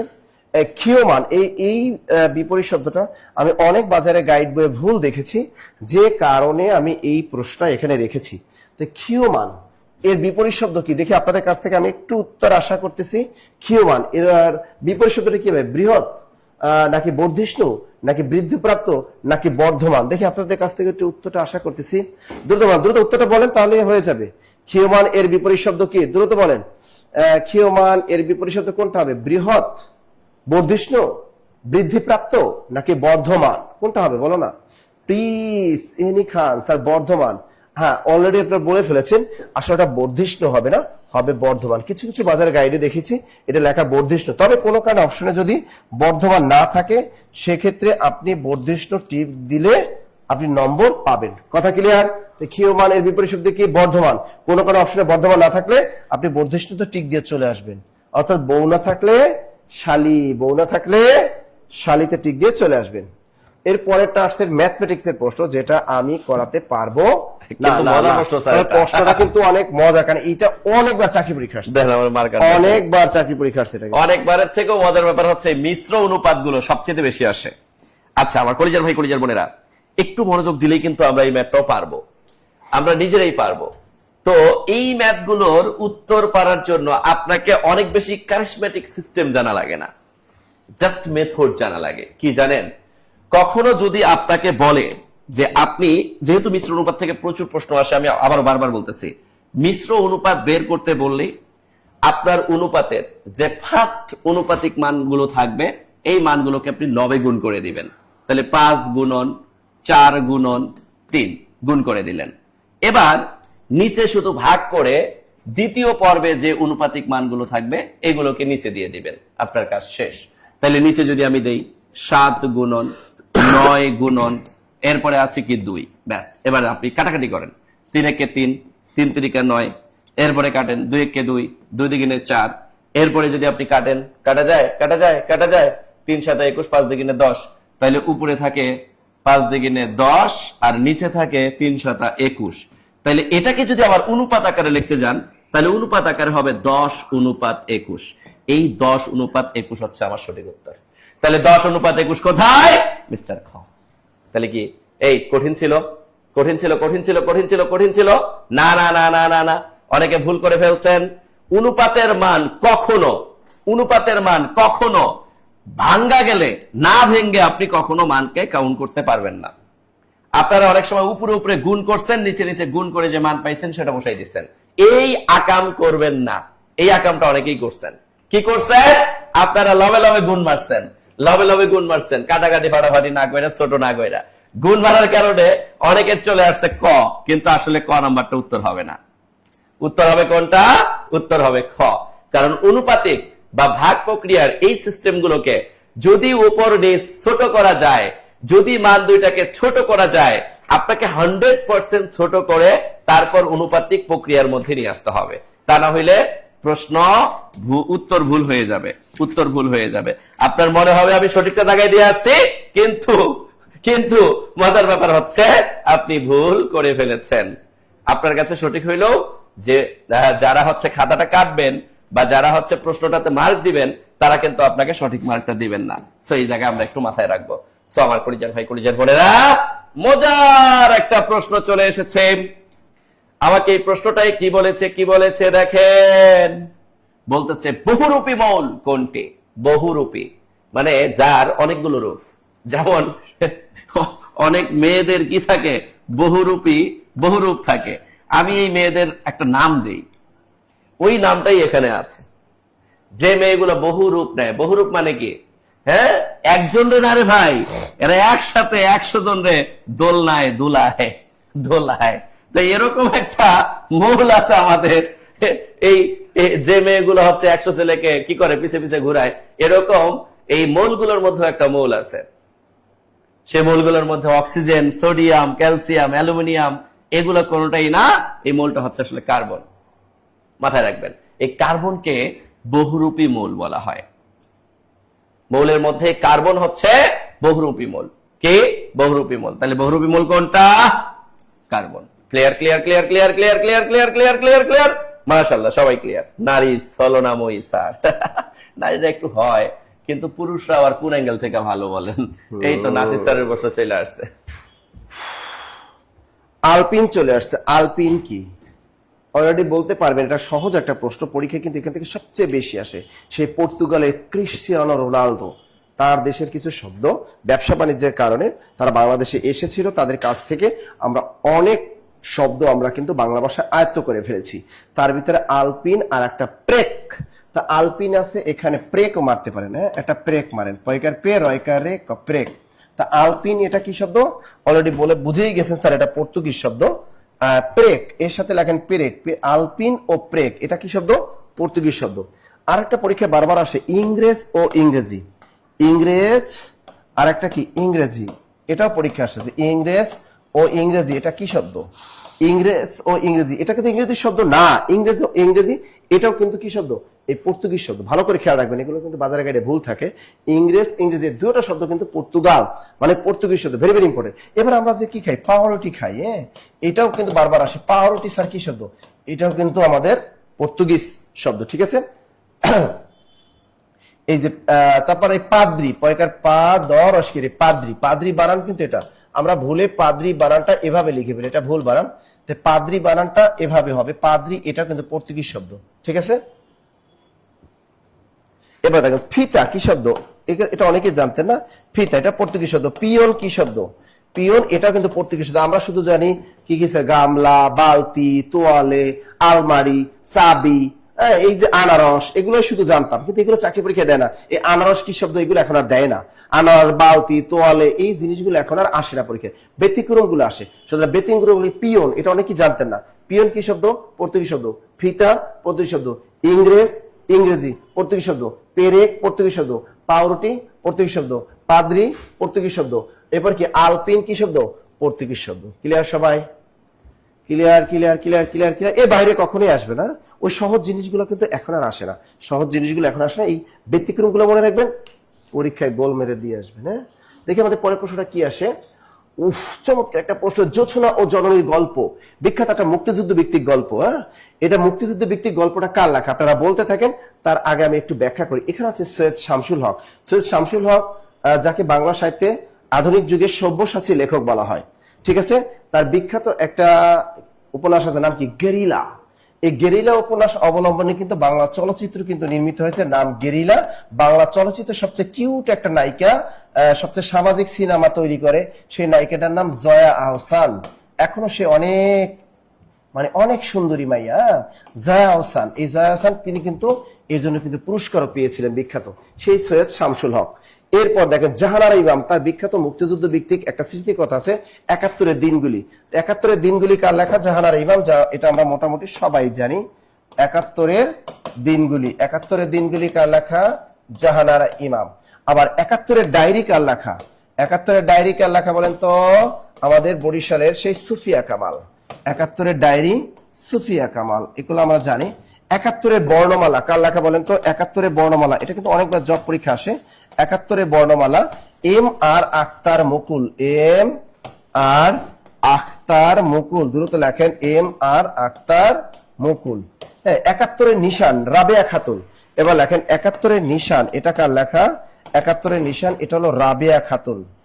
রাবেয়া খাতুন, এগুলো কিন্তু পরীক্ষায় বারবার আসে। তাহলে ৭১-এর দিনগুলি কার লেখা? জাহানারা ইমাম। ৭১-এর ডায়েরি কার লেখা? সুফিয়া কামাল। ৭১-এর বর্ণমালা কার লেখা? M R Akhtar Mukul. ৭১-এর নিশান কার লেখা? রাবেয়া খাতুন। এই কটা লিখে দিলাম, ভেরি ভেরি ইম্পর্টেন্ট। এগুলো কিন্তু আপনার বিসিএস কেন যে কোনো ভাইবা বোর্ডে কিন্তু এই বইগুলো সম্পর্কে কিন্তু আপনাকে ধরে। এরপর দেখো এখানে আছে আমাদের হুমায়ুন আহমেদ, যাকে আমরা বলি হুমায়ুন আহমেদ চমৎকার। তিনি কিন্তু অনেকগুলো মুক্তিযুদ্ধ ভিত্তিক উপন্যাস লিখেছেন। শ্যামল ছায়া, আগুনের পরশমণি, জোছনা ও জননীর গল্প। তাহলে এই যে জোছনা ও জননীর গল্প, এই মুক্তিযুদ্ধ ভিত্তিক, এটা লিখেছেন কি? আমাদের হুমায়ুন আহমেদ। এরপর আসে ডক্টর নীলিমা ইব্রাহিম। আপনারা জানেন বারডেম শাহবাগে অবস্থিত। এই বারডেম হসপিটালটা প্রতিষ্ঠাতা কে? ডক্টর মোহাম্মদ ইব্রাহিম। এই ডক্টর যে ইব্রাহিম, এই ডক্টর ইব্রাহিমের স্ত্রী মানে সহধর্মিণী কিন্তু ছিল ডক্টর নীলিমা ইব্রাহিম। তা এই ডক্টর নীলিমা ইব্রাহিম কিন্তু অনেক কিন্তু লিখে গেছেন।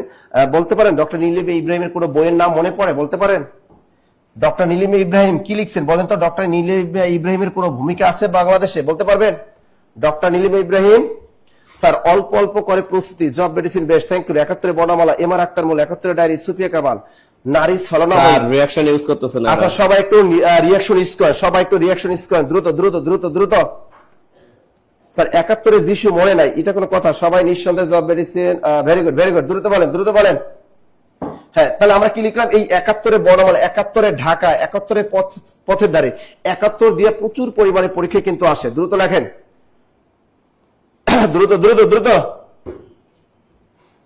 দ্রুত বলেন। ডক্টর মোহাম্মদ, ডক্টর না, এইটা দেখেন, এটা হলো ডাক্তার মোহাম্মদ ইব্রাহিম। উনি কিন্তু ডক্টর ডিগ্রি দেন না, ডাক্তার মোহাম্মদ ইব্রাহিম। দ্রুত লেখেন, লিখছে সবাই? ওকে। আচ্ছা আমরা দেখি পরের প্রশ্নটা কি আসতেছে। তাহলে আমাদের পরের প্রশ্নটা কি আসতেছে এখানে? নদীয় নারী, চমৎকার একটা প্রশ্ন আসছে। নদীয় নারী, এই উপন্যাসটা রচয়িতাকে? এই উপন্যাসটা অনেকবার আসছে, একবার বিশেষ পরীক্ষা আসছে। নদীয় নারী উপন্যাসটি কার লেখা? দ্রুত বলেন, নদীয় নারী উপন্যাসটা কার লেখা? সৈয়দ আবুল ফজল লিখছে। আবুল ফজল লিখেছি আইন ই আকবরী, বারবার বলি আইন ই আকবরী, এটা কিন্তু বারবার উনি লিখেছিলেন আবুল ফজল। হুমায়ুন কবির নাকি মীর মশাররফ হোসেন নাকি রবীন্দ্রনাথ ঠাকুর? রবীন্দ্রনাথ ঠাকুর তো সম্পর্কে তো প্রচুর পরিমাণে জানা যায়। মীর মশাররফ হোসেন এ তো অনেক কিছুই আমাদের লিখেছেন। তার মানে বোঝা যায় নদীয় নারী নামে আমাদের মীর মশাররফ হোসেন কিছুই লেখে নাই, রবীন্দ্রনাথ ঠাকুরও লেখে নাই। এটা অবশ্যই লিখছেন আমাদের হুমায়ুন কবির। ক্লিয়ার। ৭১-এর ডায়েরি সেলিনা হোসেন? আরে না, ৭১-এর ডায়েরি সেলিনা হোসেন হবে কেন? আসেন পরের প্রশ্নটা দেখি। পরের প্রশ্নটা কি হতে পারে? এটা একটা ম্যাথমেটিক্স এর প্রশ্ন। দ্রুত ম্যাথমেটিক্স দেন স্যার। অস্ত্র। ওকে, অনুপাতের প্রশ্ন। এই পরীক্ষায় অনুপাত থেকে প্রশ্ন আসে না এমন রেকর্ড আছে? অনুপাত এমন একটা অধ্যায় যে এটা থেকে সবসময় প্রশ্ন আসে। আমার কলিজার ভাই, কলিজার বোনেরা, আমরা সবাই একটু রিঅ্যাকশন ইউজ করব। ওকে, কি ইউজ করব? রিঅ্যাকশন। ধরেন ক্লাস খারাপ লাগলে অ্যাংরি রিঅ্যাকশন দেন, ভালো লাগলে লাভ রিঅ্যাকশন দেন, কিন্তু রিঅ্যাকশন ইউজ করেন, তাইলে খুশি হব। সো খুশির কারণ অলরেডি কিন্তু শেয়ারকারী, মেনশনকারী আমরা পেয়েছি, কিন্তু কৃতজ্ঞতার জায়গা থেকে আমরা কি আর 100 শেয়ার করতে পারি না? সবাই সবার জায়গা থেকে 100টা শেয়ার করলে আমাদের 1K ডান হবে। Please humble request. ধরেন মামিনুল স্যারকে ভালোবাসেন, নাসির স্যারকে ভালোবাসেন, এই ভালোবাসার জায়গা থেকে আজকে আমরা শেয়ার করবো একটা করে, সবাই রিকোয়েস্ট করব। তো অনুপাতিক প্রক্রিয়ার ম্যাথ গুলোকে আপনি যখনই এরকম দেখবেন ক খ গ এক জাতীয় রাশি, ক এবং খ এর অনুপাত, গ এবং খ এবং গ এর অনুপাত দেওয়া থাকবে, এই ম্যাথ গুলোকে সবসময় এই দ প্রক্রিয়ায় করে ফেলবেন। কি প্রক্রিয়া? দ প্রক্রিয়ায়। জাস্ট ম্যাজিক, আপনি দ প্রক্রিয়ায় এদের মানগুলোকে বের করে ফেলতে পারবেন। কিভাবে দেখেন, আপনি যদি ক খ এর অনুপাত দেখেন তাহলে দেওয়া আছে 3:4। এরপরে যদি আপনি দেখেন খ আর গ এর অনুপাত, সেটা হচ্ছে 6:7।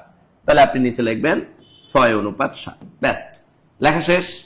এই 6:7 যখন আপনি লিখবেন, লেখার পর এদের মধ্যে আপনি দ প্রক্রিয়া অবলম্বন করবেন, ব্যাস আপনার উত্তর চলে আসবে। কিভাবে দেখেন, 3 6 কত? 18 অনুপাত। এবার দেখেন কোনাকুনি, 4 6 কত? 24 অনুপাত। এরপরে দেখেন 4 7 কত? 4 7 কত বলেন? 4 7 28। তাহলে এই যে আপনি 18 24 এবং 28 পাইলেন, কিন্তু এটা কিন্তু সঠিক উত্তর না। আমি আপনাকে কি বলছি যে অনুপাতে যদি কোনো মান ছোট করা যায় বা ভাঙানো যায় বা কোনো কিছুকে দিয়ে ভাগ করে তাকে ছোট করা যায়, তাহলে 100% তাকে কি করতে হবে? ছোট করতে হবে। আপনি দেখেন এটা কিন্তু অপশনে নাই, কিন্তু আপনি পুরো অনুপাতটাকে 2 দ্বারা ভাগ করতে পারেন। 2 দ্বারা ভাগ করলে এখানে হয় কত? 9, এখানে হয় কত? 12, এখানে হয় কত? 14। দেখেন আপনি 9 12 14 কিন্তু আছে, 9 12 14। উত্তর মিস্টার ঘ। তাহলে উত্তর হচ্ছে ঘোড়া। উত্তর কি? ঘোড়া। Clear clear clear clear clear clear clear clear clear মাশাআল্লাহ, জাযাকাল্লাহু খাইরান, জাযাকাল্লাহু খাইরান। ওকে আমার কলিজার ভাই, কলিজার বোনেরা, পরের প্রশ্নে আমরা চলে যেতে পারি। খুবই মজার একটা প্রশ্ন। দেখেন, হিমোগ্লোবিন, রক্তে হিমোগ্লোবিনের কাজ কি? রক্তে হিমোগ্লোবিনের কাজ কি? অক্সিজেন পরিবহন করা, রোগ প্রতিরোধ করা, রক্ত জমাট বাঁধতে সাহায্য করা। উপরের উল্লেখিত সব কয়টি আসলে কি হবে বলেন? যদি আপনাকে বলে রক্তে হিমোগ্লোবিনের কাজ, এটার উত্তর আপনারা দিবেন। তার আগে আমি একটু ব্যাখ্যা করি রক্তে হিমোগ্লোবিনের কাজ কি, এটা আপনারা ব্যাখ্যা করবেন। শোনেন, রক্ত জমাট বাঁধার কাজটা কে করে? রক্ত জমাট বাঁধার কাজ কিন্তু আমাদের অনুচক্রিকা করে। কে করে? অনুচক্রিকা। তা এই অনুচক্রিকার কাজ কি? অনুচক্রিকার কাজ হচ্ছে রক্ত জমাট বাঁধতে সাহায্য করে। আমি কি কথা বুঝতে পারছি? আর এখানে আমরা দুইটা জিনিস দেখতেছি, একটা হচ্ছে অক্সিজেন পরিবহন করা, আর একটা হচ্ছে রোগ প্রতিরোধ করা। তাহলে এই দুইটার মধ্যে যে কোনো একটা উত্তর হবে। তাহলে উত্তর কোনটা? একটু দ্রুত বলতে হবে, দ্রুত দ্রুত দ্রুত দ্রুত দ্রুত। মাশাআল্লাহ, সবাই পারছি, আমরা অলরেডি সঠিক উত্তর দিয়েছি। দেখেন, রক্তে হিমোগ্লোবিনের কাজ হচ্ছে অক্সিজেন পরিবহন করা। কি পরিবহন করা? অক্সিজেন পরিবহন করা। Clear clear clear clear clear clear clear. এখানে হচ্ছে অক্সিজেন পরিবহন করা হচ্ছে কার কাজ? রক্তের হিমোগ্লোবিনের কাজ। রক্তের হিমোগ্লোবিনের কাজ। পরের প্রশ্ন, পরের প্রশ্ন নাসির স্যারের চলে আসে। চমৎকার এই প্রশ্ন, লিটারেচার প্রশ্ন আমি বারবার রাখি এই কারণে যে আপনারা লিটারেচার পড়াশোনা করেন না। এটা কিন্তু খুবই খারাপ। লিটারেচার এই জিনিসটা পড়াশোনা করতে হবে। সবাই শুধু পণ্ডিতগিরি করি আমরা ব্যাকরণের ক্ষেত্রে, তবে লিটারেচারে ভালো না করলে আপনি কিন্তু চাকরি পাবেন না। এখানে ব্রজ বুলি বলতে কি বোঝানো হয়?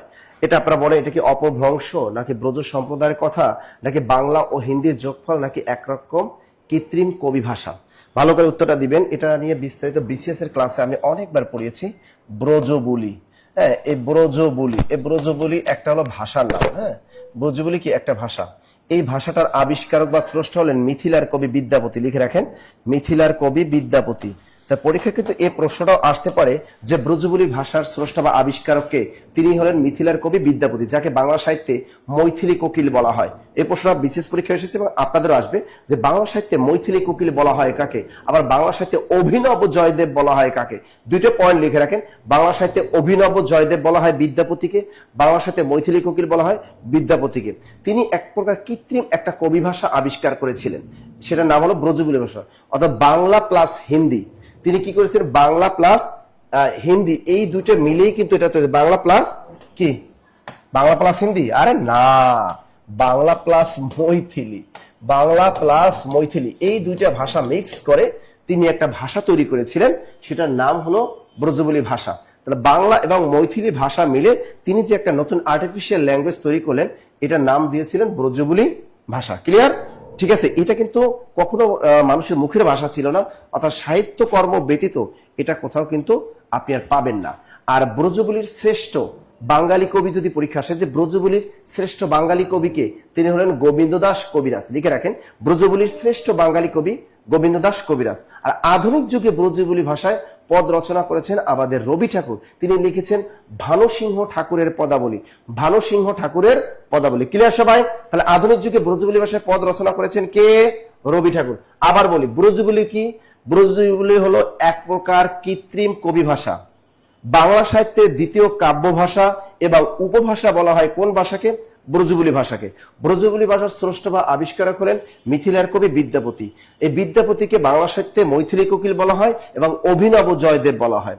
বাংলা এবং মৈথিলী এই দুটি ভাষা মিক্স করে এক প্রকার কৃত্রিম ভাষা তৈরি করেছিলেন আমাদের এই মিথিলার কবি বিদ্যাপতি। তাহলে উত্তরটা হবে, ব্রজবুলি বলতে কি বোঝায়? এক রকম কৃত্রিম কবি ভাষা। এটা কখনো মানুষের মুখের ভাষা কিন্তু ছিল না, এটা একটা সাহিত্যিক ভাষা। আর ব্রজবুলির শ্রেষ্ঠ বাঙালি কবি হলেন গোবিন্দ দাস কবিরাজ। আধুনিক যুগে ব্রজবুলি ভাষায় পদ রচনা করেছেন আমাদের রবি ঠাকুর। তিনি লিখেছেন ভানুসিংহ ঠাকুরের পদাবলী, ভানুসিংহ ঠাকুরের পদাবলী। এখান থেকে আর এর বাহির থেকে আর কোনো প্রশ্ন আসবে না। আমি যে কটা প্রশ্ন বলেছিলাম, এই ব্রজবুলি থেকে আর কোনো প্রশ্ন আপনাদের আসবে না। এরপর দেখেন, কবির কাজ হচ্ছে কাব্য সৃষ্টি করা। এখানে কাব্য এর কারক বিভক্তি কি? আগেই দেখবেন এটা কর্তাকারক হয় কিনা। যদি অপশনে পরীক্ষা হলে কর্তাকারক থাকে, তাহলে আপনি ট্রাই করবেন ও কর্তাকারক হয় কিনা, কারণ ভেজালটা লাগে কর্তার কর্মের মধ্যে। এখানে বলছে কবির কাজ হচ্ছে কাব্য সৃষ্টি করা। এই কাব্যের নিচে দাগ। এখন এখানে ভার কোনটা? সৃষ্টি করাটাই হলো এই, এটা এখানে সৃষ্টি করাটা হলো কি এই বাক্যে ভার। এখন দেখে তো, এই বাক্যে সৃষ্টি করার কাজটা কি কাব্য নিজে করছে? এই বাক্যে সৃষ্টি করার কাজটা কি কাব্য নিজে করছে? দেখছে কবির কাজ, সৃষ্টি করার কাজটা তো করছে কবি। কবির নিচে দাগ থাকলো এটা কি হতো? কর্তাকারক হতো। বাট এটা কিন্তু কর্তাকারক না, কারণ এখানে কাব্য নিজে কিন্তু সৃষ্টি করার কাজটা করেনি, শুধু এটা কর্তাকারক হতে পারে না। তো এরপরে আমরা দ্বিতীয় অপশনে চলে যাবো, কর্তার পরে কি আসে? কর্ম। দেখি এটা কর্ম হয় কিনা। তাহলে কর্মকারক কেমনে বের করে? ভাবকে কি বা কাকে দিয়ে প্রশ্ন করবো আমরা। এখানে প্রশ্ন করেন কি সৃষ্টি করা? কাব্য সৃষ্টি করা। এই কি দিয়ে প্রশ্ন করে উত্তরটা পাওয়া যায়। সুতরাং কাব্য হলো এখানে কর্মে শূন্য, কোনো বিভক্তি নাই, কর্মে শূন্য, কর্মে শূন্য। আমাদের পরের প্রশ্নটা দেখি কি আসতেছে। ওয়াও, ছদ্মনাম দিয়ে অনেকগুলা প্রশ্ন আসছে। আমি ছদ্মনাম দিয়ে আপনাদের কিছু প্রশ্ন এখানে বলে দিই। এখানে আসছে নিহারিকা দেবী কার ছদ্মনাম? কামিনী রায়। এই কামিনী রায়ের ছদ্মনাম তাকে বলা হয় বাংলা সাহিত্যে জনৈক বঙ্গ মহিলা। জনৈক বঙ্গ মহিলা। বাংলা সাহিত্যে জনৈক বঙ্গ মহিলা বলা হয় কাকে? বাংলা সাহিত্যে জনৈক বঙ্গ মহিলা বলা হয় কামিনী রায়। কামিনী রায় এই কিন্তু উপমহাদেশের প্রথম নারী স্নাতক ডিগ্রিধারী। তিনি কে? এই কামিনী রায়। বাড়ি কিন্তু বরিশাল। এবার আসে প্রমথ চৌধুরী। আমরা সবাই জানি তার ছদ্মনাম কি? বীরবল। তা বীরবল কার ছদ্মনাম? বীরবল আমরা জানি প্রমথ চৌধুরীর ছদ্মনাম হলো বীরবল। এবার আসছে অচিন্ত্য কুমার সেনগুপ্ত। অলরেডি আপনারা বলেই দিয়েছেন স্যার, এটা আর কেউ নাই, এই বাংলা সাহিত্যে নিহারিকা দেবী কার ছদ্মনাম? অচিন্ত্য কুমার সেনগুপ্ত। অচিন্ত্য কুমার সেনগুপ্ত তার ছদ্মনাম কিন্তু এই কি? নিহারিকা দেবী। ক্লিয়ার সবাই? Clear clear. এখন এই দেখেন, এই একটা টপিক আমি লিখে দিলাম, ছদ্মনাম ও উপাধি। ক্যারিয়ার প্লাস বাংলা বই থেকে পড়বেন, চমৎকার একটা টপিক। এইখান থেকে পরীক্ষায় সব চাকরি পরীক্ষা আসে। কালকে পিডিএফ দিয়ে দিন স্যার, সব চাকরি। এটার উপর একটা পিডিএফ আপনাদেরকে দিয়ে দেবো আগামীকাল। ক্লিয়ার? ওকে ওকে, দেখি আমরা পরের প্রশ্নটা কি আসে। তাহলে পরের প্রশ্নটা কি আসে এবার? ওকে, এবার আসছে একটি ক্রমিক সমানুপাত। আচ্ছা, এটাও কিন্তু খুব গুরুত্বপূর্ণ একটা প্রশ্ন। দেখেন, এই প্রশ্নগুলো বেশ বেশি আসে একটু। একটি ক্রমিক সমানুপাতের প্রথম এবং তৃতীয় রাশি যথাক্রমে 4 এবং 16 হলে মধ্য সমানুপাতি কত? মানে মধ্যমানটা চাইছে। শোনেন, মধ্যমানটা বের করা খুবই সহজ। কিভাবে বের করবেন জানেন? এই দুইটা রাশির গুণফলের বর্গমূল করবেন, মান চলে আসবে। কিভাবে দেখেন, এই যে √4 গুণন 16। বলেন তো 4 16 কত? 64। তাহলে √64। √64 মান কত? √64 মান হচ্ছে 8। √64 মান 8। উত্তর হচ্ছে ঘ। একদম সিম্পল। কি বললাম? যে আমাকে যদি কখনো ক্রমিক সমানুপাতের ক্ষেত্রে প্রথম আর তৃতীয় মানটা দেওয়া থাকে, প্রথম আর তৃতীয় মান, মধ্যমান যদি বের করতে বলে, তাহলে আপনি কি করবেন? যে দুইটা মান প্রথম আর তৃতীয় দেওয়া থাকবে, এই দুইটার গুণফলকে বর্গমূল করবেন। এই দুইটার গুণফলকে বর্গমূল করবেন। তাহলে বর্গমূল করলে আপনি দেখেন 4 আর 16 গুণ করলে 64, √64 মানে কি 8, তাহলে উত্তর হচ্ছে 8। উত্তর কত? 8। এই পারবো না আমার কলিজার ভাই কলিজার বোনেরা বলেন ক্লিয়ার কিনা? মাশাআল্লাহ, সবাই ক্লিয়ার। ওকে আমার কলিজার ভাই কলিজার বোনেরা, পরের প্রশ্নটা কি বলেছে দেখেন, পার্সেন্টেজ। এই প্রশ্নটা কিন্তু আমাদের 44তম বিসিএস আসছিল, 44 কিনা 46তম বিসিএস আসছিল। বিসিএস রেফারেন্সটা কাইটে দিছে বলত, মানে আপডেট বিসিএস আসছে ওটা দেয় নাই। আচ্ছা, এটা কিন্তু 23 সালে আসছে। বাংলাদেশ ক্ষুদ্র কুটির শিল্প 25-এ আসছে। 16তম শিক্ষক নিবন্ধন পরীক্ষা 2019 সালেও আসছে। চিন্তা করছেন আপনি? তাহলে এটার মানে কি? 80 এর মানে কি গুণ, 75% মানে কি 75/100। এরপরে আর এর মানে গুণ 25% মানে কি 25/100। এটাকে ক্যালকুলেট করলে আপনার অ্যান্সার শেষ। 25 একে 25, 4 25-এ 100, 4 একে 4, 4 20-এ 80, 20 একে 20, 5 20-এ 100। তাহলে এখানে 5 একে 5, 5 15-এ 75, তাহলে উত্তর হচ্ছে 15। উত্তর কত? 15। ক্লিয়ার। উত্তর হচ্ছে মিস্টার খরগোশ। আমার কাছে কিন্তু শেয়ারকারী মেনশনকারীর নাম অলরেডি চলে এসেছে। আমরা কিন্তু ঘোষণার খুব কাছাকাছি মুহূর্তে চলে এসেছি, কিন্তু আমাদের প্রশ্ন এখনো আরো 2টা আছে। এই 2টা প্রশ্ন পড়ানোর আগে আমরা জাস্ট আপনাদের কাছ থেকে 2 মিনিট সময় নিব। কয় মিনিট? 2 মিনিট। এই 2 মিনিট সময়ের মধ্যে আপনারা একটু আমাকে কমেন্ট করবেন, সমাজসেবা ব্যাচে আছেন, মানে সমাজসেবা ব্যাচে আপনি ভর্তি নেই এমন কারা কারা আছেন, মানে আমাদের ব্যাচে ভর্তি নেই এমন কারা আছেন, তারা একটু আমি কমেন্ট লিখবেন। আর যারা ভর্তি আছেন তারা লিখবেন আছি, যারা ভর্তি আছেন তারা লিখবেন আছি, আর যারা ভর্তি নাই তারা লিখবেন নাই। জাস্ট এই 2টা লিখলেই হবে, নাই। তাহলে বুঝতে পারবো। কারণ সমাজসেবার জন্য আপনাকে যদি আমি একটু ম্যাজিক বলি, ম্যাজিকটা হচ্ছে দেখেন, আরো কিন্তু প্রশ্ন আছে, আমি কিন্তু বলছি ম্যাজিকটা হচ্ছে এই বইটা আপনাদের জন্য আমরা রেডি করেছি। এই বইটা আমরা আপনাদেরকে দিতে যাচ্ছি, এই বইটা।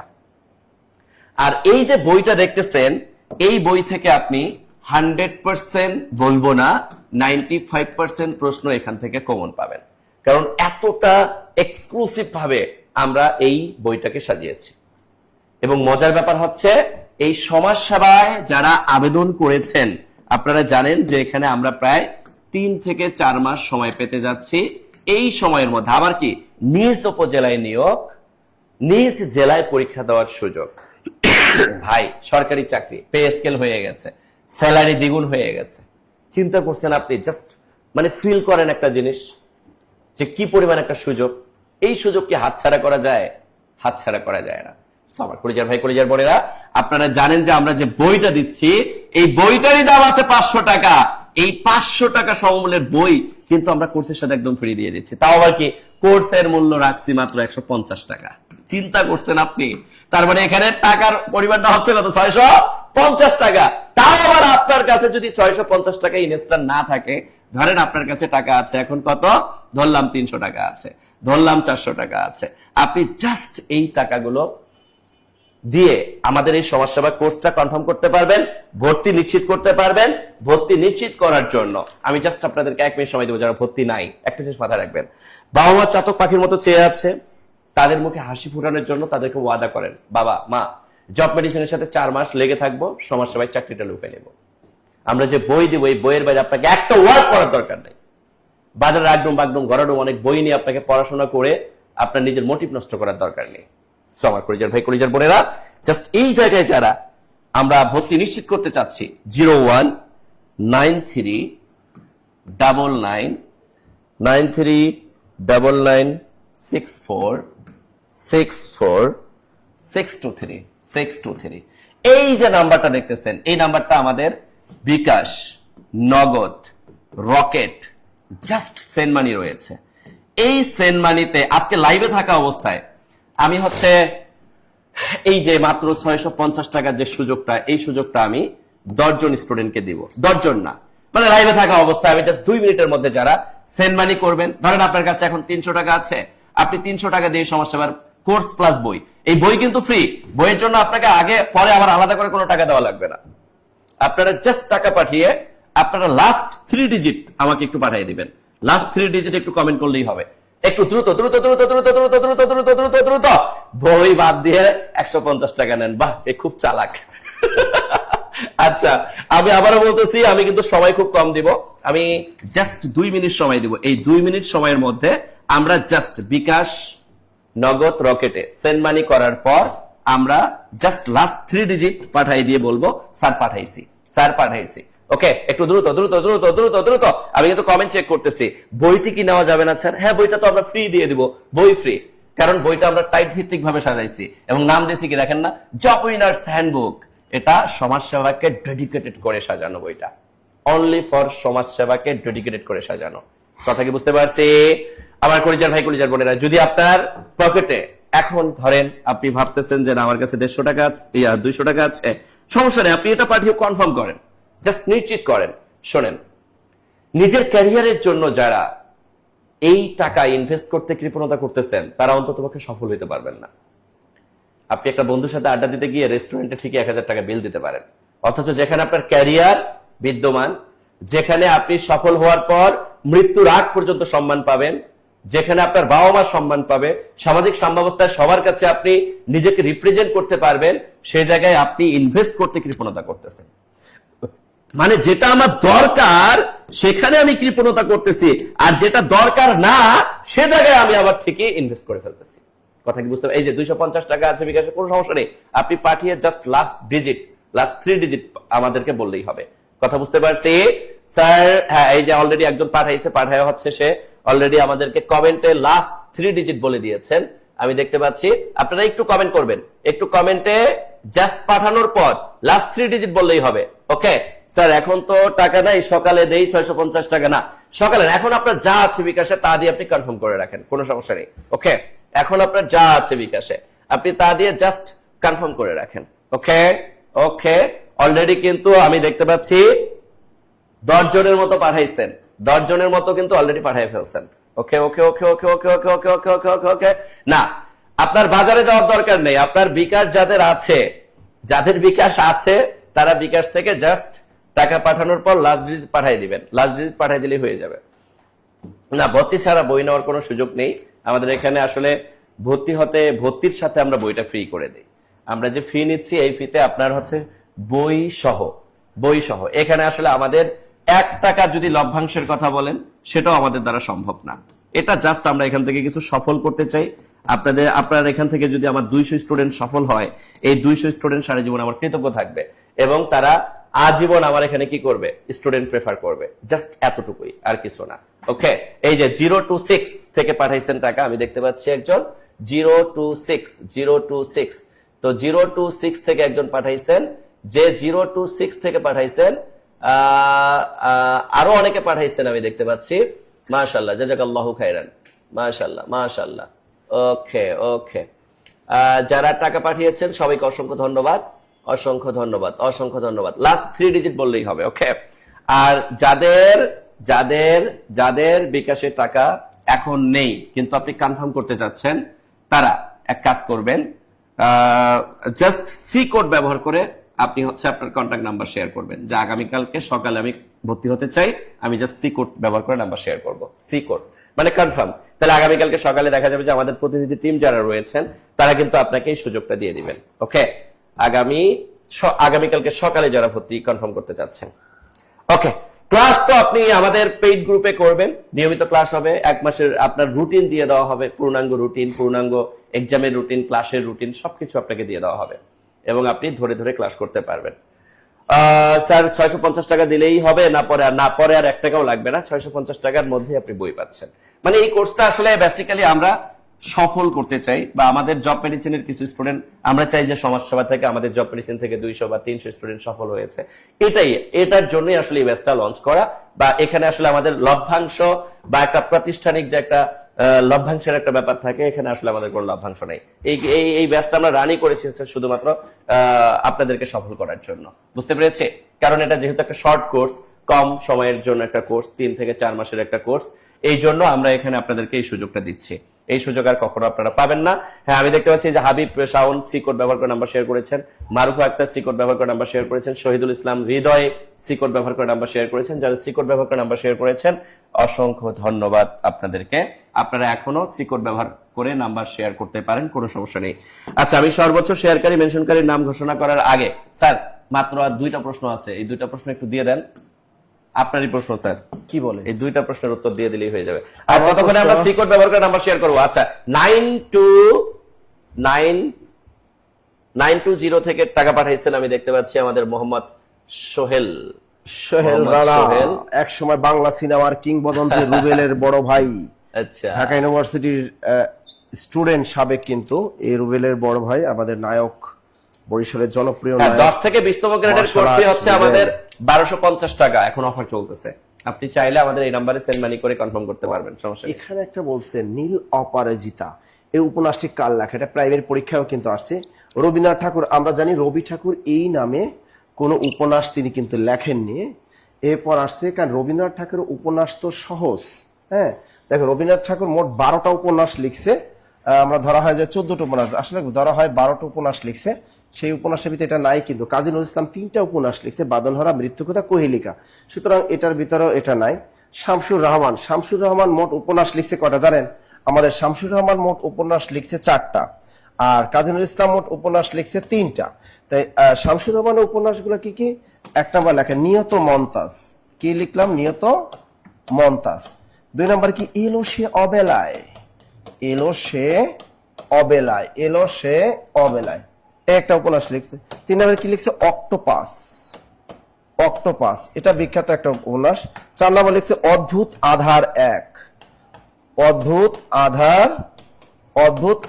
1, এটা হলো মুক্তিযুদ্ধ ভিত্তিক। 1, 2, 3, 4টা লিখছে শামসুর রহমান, তার এর ভিতরেও তো নাই। শুধু নীল অপরাজিতা নামে উপন্যাস কে লিখছেন? আমাদের হুমায়ুন আহমেদ। ঠিক আছে, ক্লিয়ার। ওকে, অলরেডি বলে দিয়েছেন। Thank you. আচ্ছা, পরের প্রশ্নটা যদি আমরা দেখি, বাংলা ভাষায় খাঁটি বাংলা উপসর্গ আছে কয়টি? দেখেন, উপসর্গ একটা কঠিন টপিক, এখান থেকে আপনি বেশি কিছু না। খাঁটি বাংলা আপনি জানবেন যে আমাদের যেহেতু বাংলা একটা বেশি আছে, তার মানে 21টা আছে। এখন যদি বলে বাংলা ভাষায় তৎসম উপসর্গ কয়টা আছে, একটা কম হবে, তার মানে 20টা হবে। যদি বলে ফার্সি উপসর্গ কয়টা আছে, ফার্সি উপসর্গ আমাদের মাত্র 10 পিস আছে। এরপর যদি বলে আমাদের আরবি উপসর্গ কয়টা আছে, আরবি উপসর্গ আমাদের 6টা আছে। এবার যদি বলে ইংরেজি উপসর্গ কয়টা আছে, ইংরেজি উপসর্গ আছে আমাদের 4টা আছে। তাহলে লিখে রাখেন আমাদের খাঁটি বাংলা উপসর্গ কয়টা? 21টা, একটা বেশি থাকবে সবসময় আমাদের। আর তৎসম উপসর্গ আছে আমাদের 20টা, ফার্সি উপসর্গ আছে 10টা, আরবি উপসর্গ আছে 6টা, ইংরেজি উপসর্গ আছে 4টা। ক্লিয়ার সবাই? ক্লিয়ার। ওকে স্যার, জি স্যার, মেনশন করেন, ঘোষণা করেন।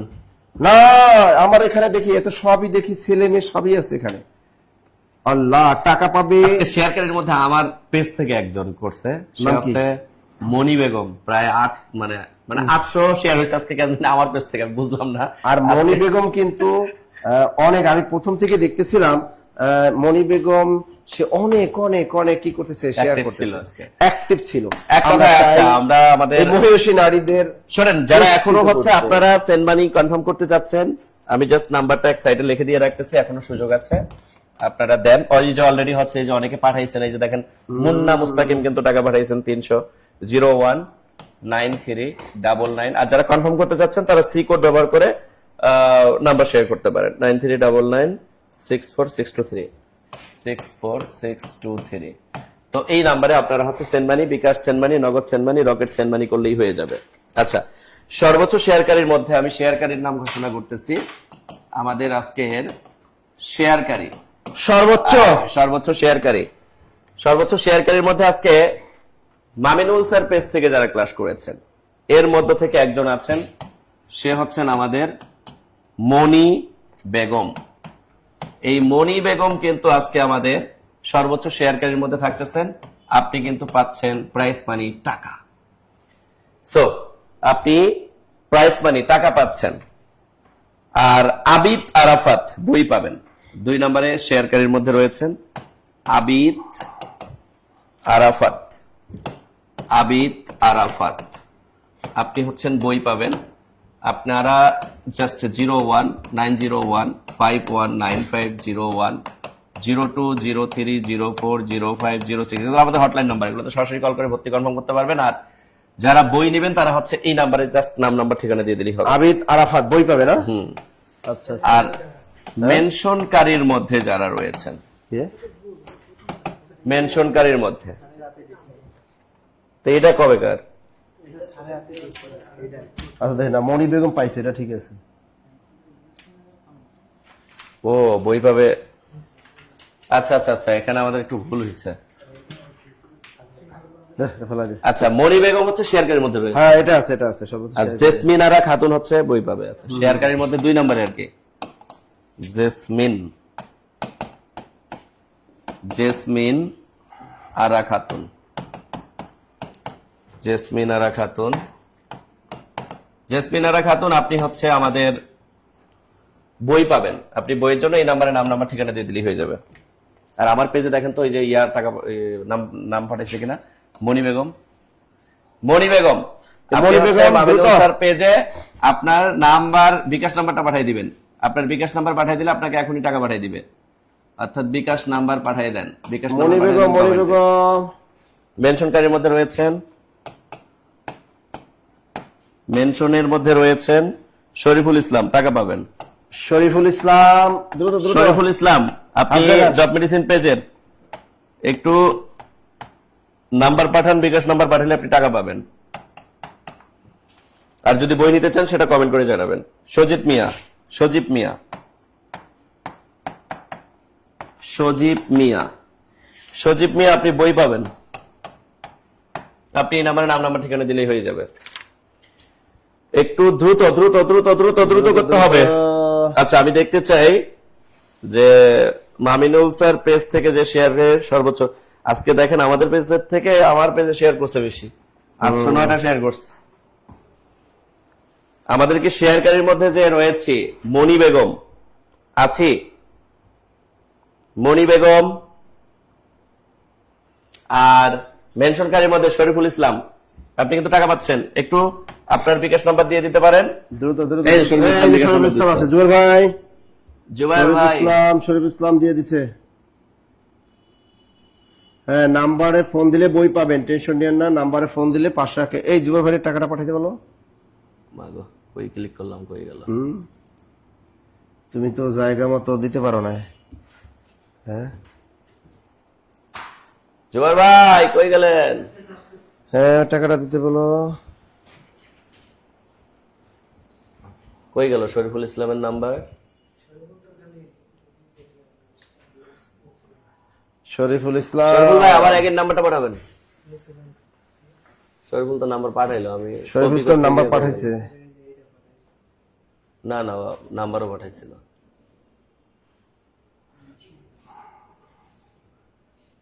শরীফুল ভাই আপনি হচ্ছে নাম্বারের মধ্যে একটু গ্যাপ দিয়ে দিবেন। আপনার নাম্বারটা এক্সট্রা রূপে আসতেছে, আবার আগে একটু নাম্বারটা শেয়ার করেন।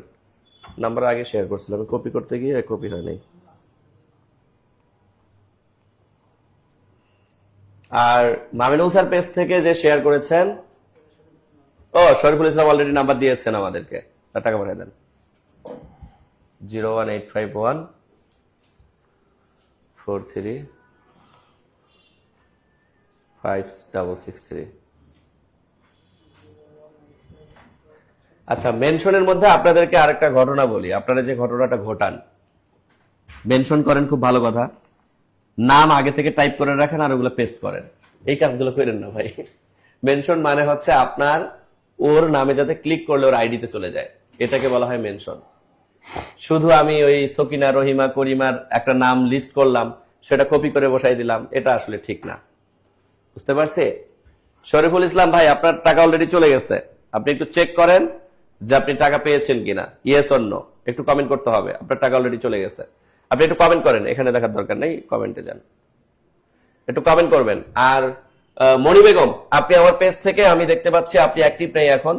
আপনি হচ্ছে আমাদের এই নাম্বারে আগামীকালকে কল করবেন, কল করে বলবেন যে আমি সর্বোচ্চ শেয়ারকারীর মধ্যে ছিলাম, তাইলে আপনাকে অবশ্যই টাকা পাঠিয়ে দেওয়া হবে। ওকে? আর শরীফুল ইসলাম ভাই আপনাকে যে পাঠানো হয়েছে টাকা, আপনি একটু কমেন্ট করে জানাবেন যে আপনি টাকাটা পেয়েছেন কিনা। আর যারা হচ্ছে বই পাচ্ছেন তারা এই নাম্বারে নাম নাম্বার ঠিকানা দিয়ে দিলে আপনাদের ঠিকানায় বই চলে যাবে। ঠিক আছে? নাম নাম্বার দিলেই আপনাদের ঠিকানায় আমাদের নাসির স্যারের ক্যারিয়ার প্লাস যে বই এটা চলে যাবে। কই কমেন্ট করতেছেন না কেন? শরীফুল ইসলাম ভাই, হ্যাঁ শরীফুল ইসলাম ভাই কমেন্ট করতে হবে যে আপনি টাকাটা পেয়েছেন কিনা। আপনার টাকা অলরেডি পাঠিয়ে দেওয়া হয়েছে। আচ্ছা 300 টাকা পাঠাইছেন সমাজসেবার জন্য, লাস্ট ডিজিট। আচ্ছা কোনো সমস্যা নেই, আপনাদের নাম্বারে কল করা হবে, আপনাদের নাম্বারে কল করা হবে। জেসমিনারা খাতুন, জেসমিনারা খাতুন কি হয়েছে? ও শেয়ারকারীর মধ্যে আছেন, আপনি বই পাবেন বোন। জেসমিনারা খাতুন আপনি বই পাবেন, বই। এই নাম্বারে এখন কল দিয়ে পাবেন না, আপনি এই নাম্বারে নাম নাম্বার ঠিকানা হোয়াটসঅ্যাপে শুধু দিয়ে রাখেন, কারণ অলরেডি আমাদের অফিস আওয়ার শেষ 11টায়। আপনাকে আগামীকালকে সকালে রেসপন্স করা হবে এবং নাম নাম্বার ঠিকানা দিয়ে রাখলে আপনার ঠিকানায় বই চলে যাবে, টেনশন নেওয়ার কোনো কারণ নেই। ওকে, হ্যাঁ শরীফুল ইসলাম টাকা পেয়েছেন, মাশাআল্লাহ, জাযাকাল্লাহ খাইরান।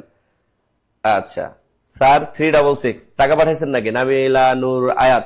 আচ্ছা যারা টাকা পাঠাইছেন তাদের টাকা অলরেডি চলে আসছে। আমরা নাম্বার ধরে ধরে আপনাদেরকে কল করব, যে ডিউটা আছে ডিউ পে করার সাথে সাথে আপনাদের কাছে বই চলে যাবে, বই পেয়ে যাবেন। ঠিক আছে ভাই, ভালো থাকবো, সুস্থ থাকবো, সবার সুস্থতা কামনা করে আজকে সেশনটা আমি এখানেই শেষ করতে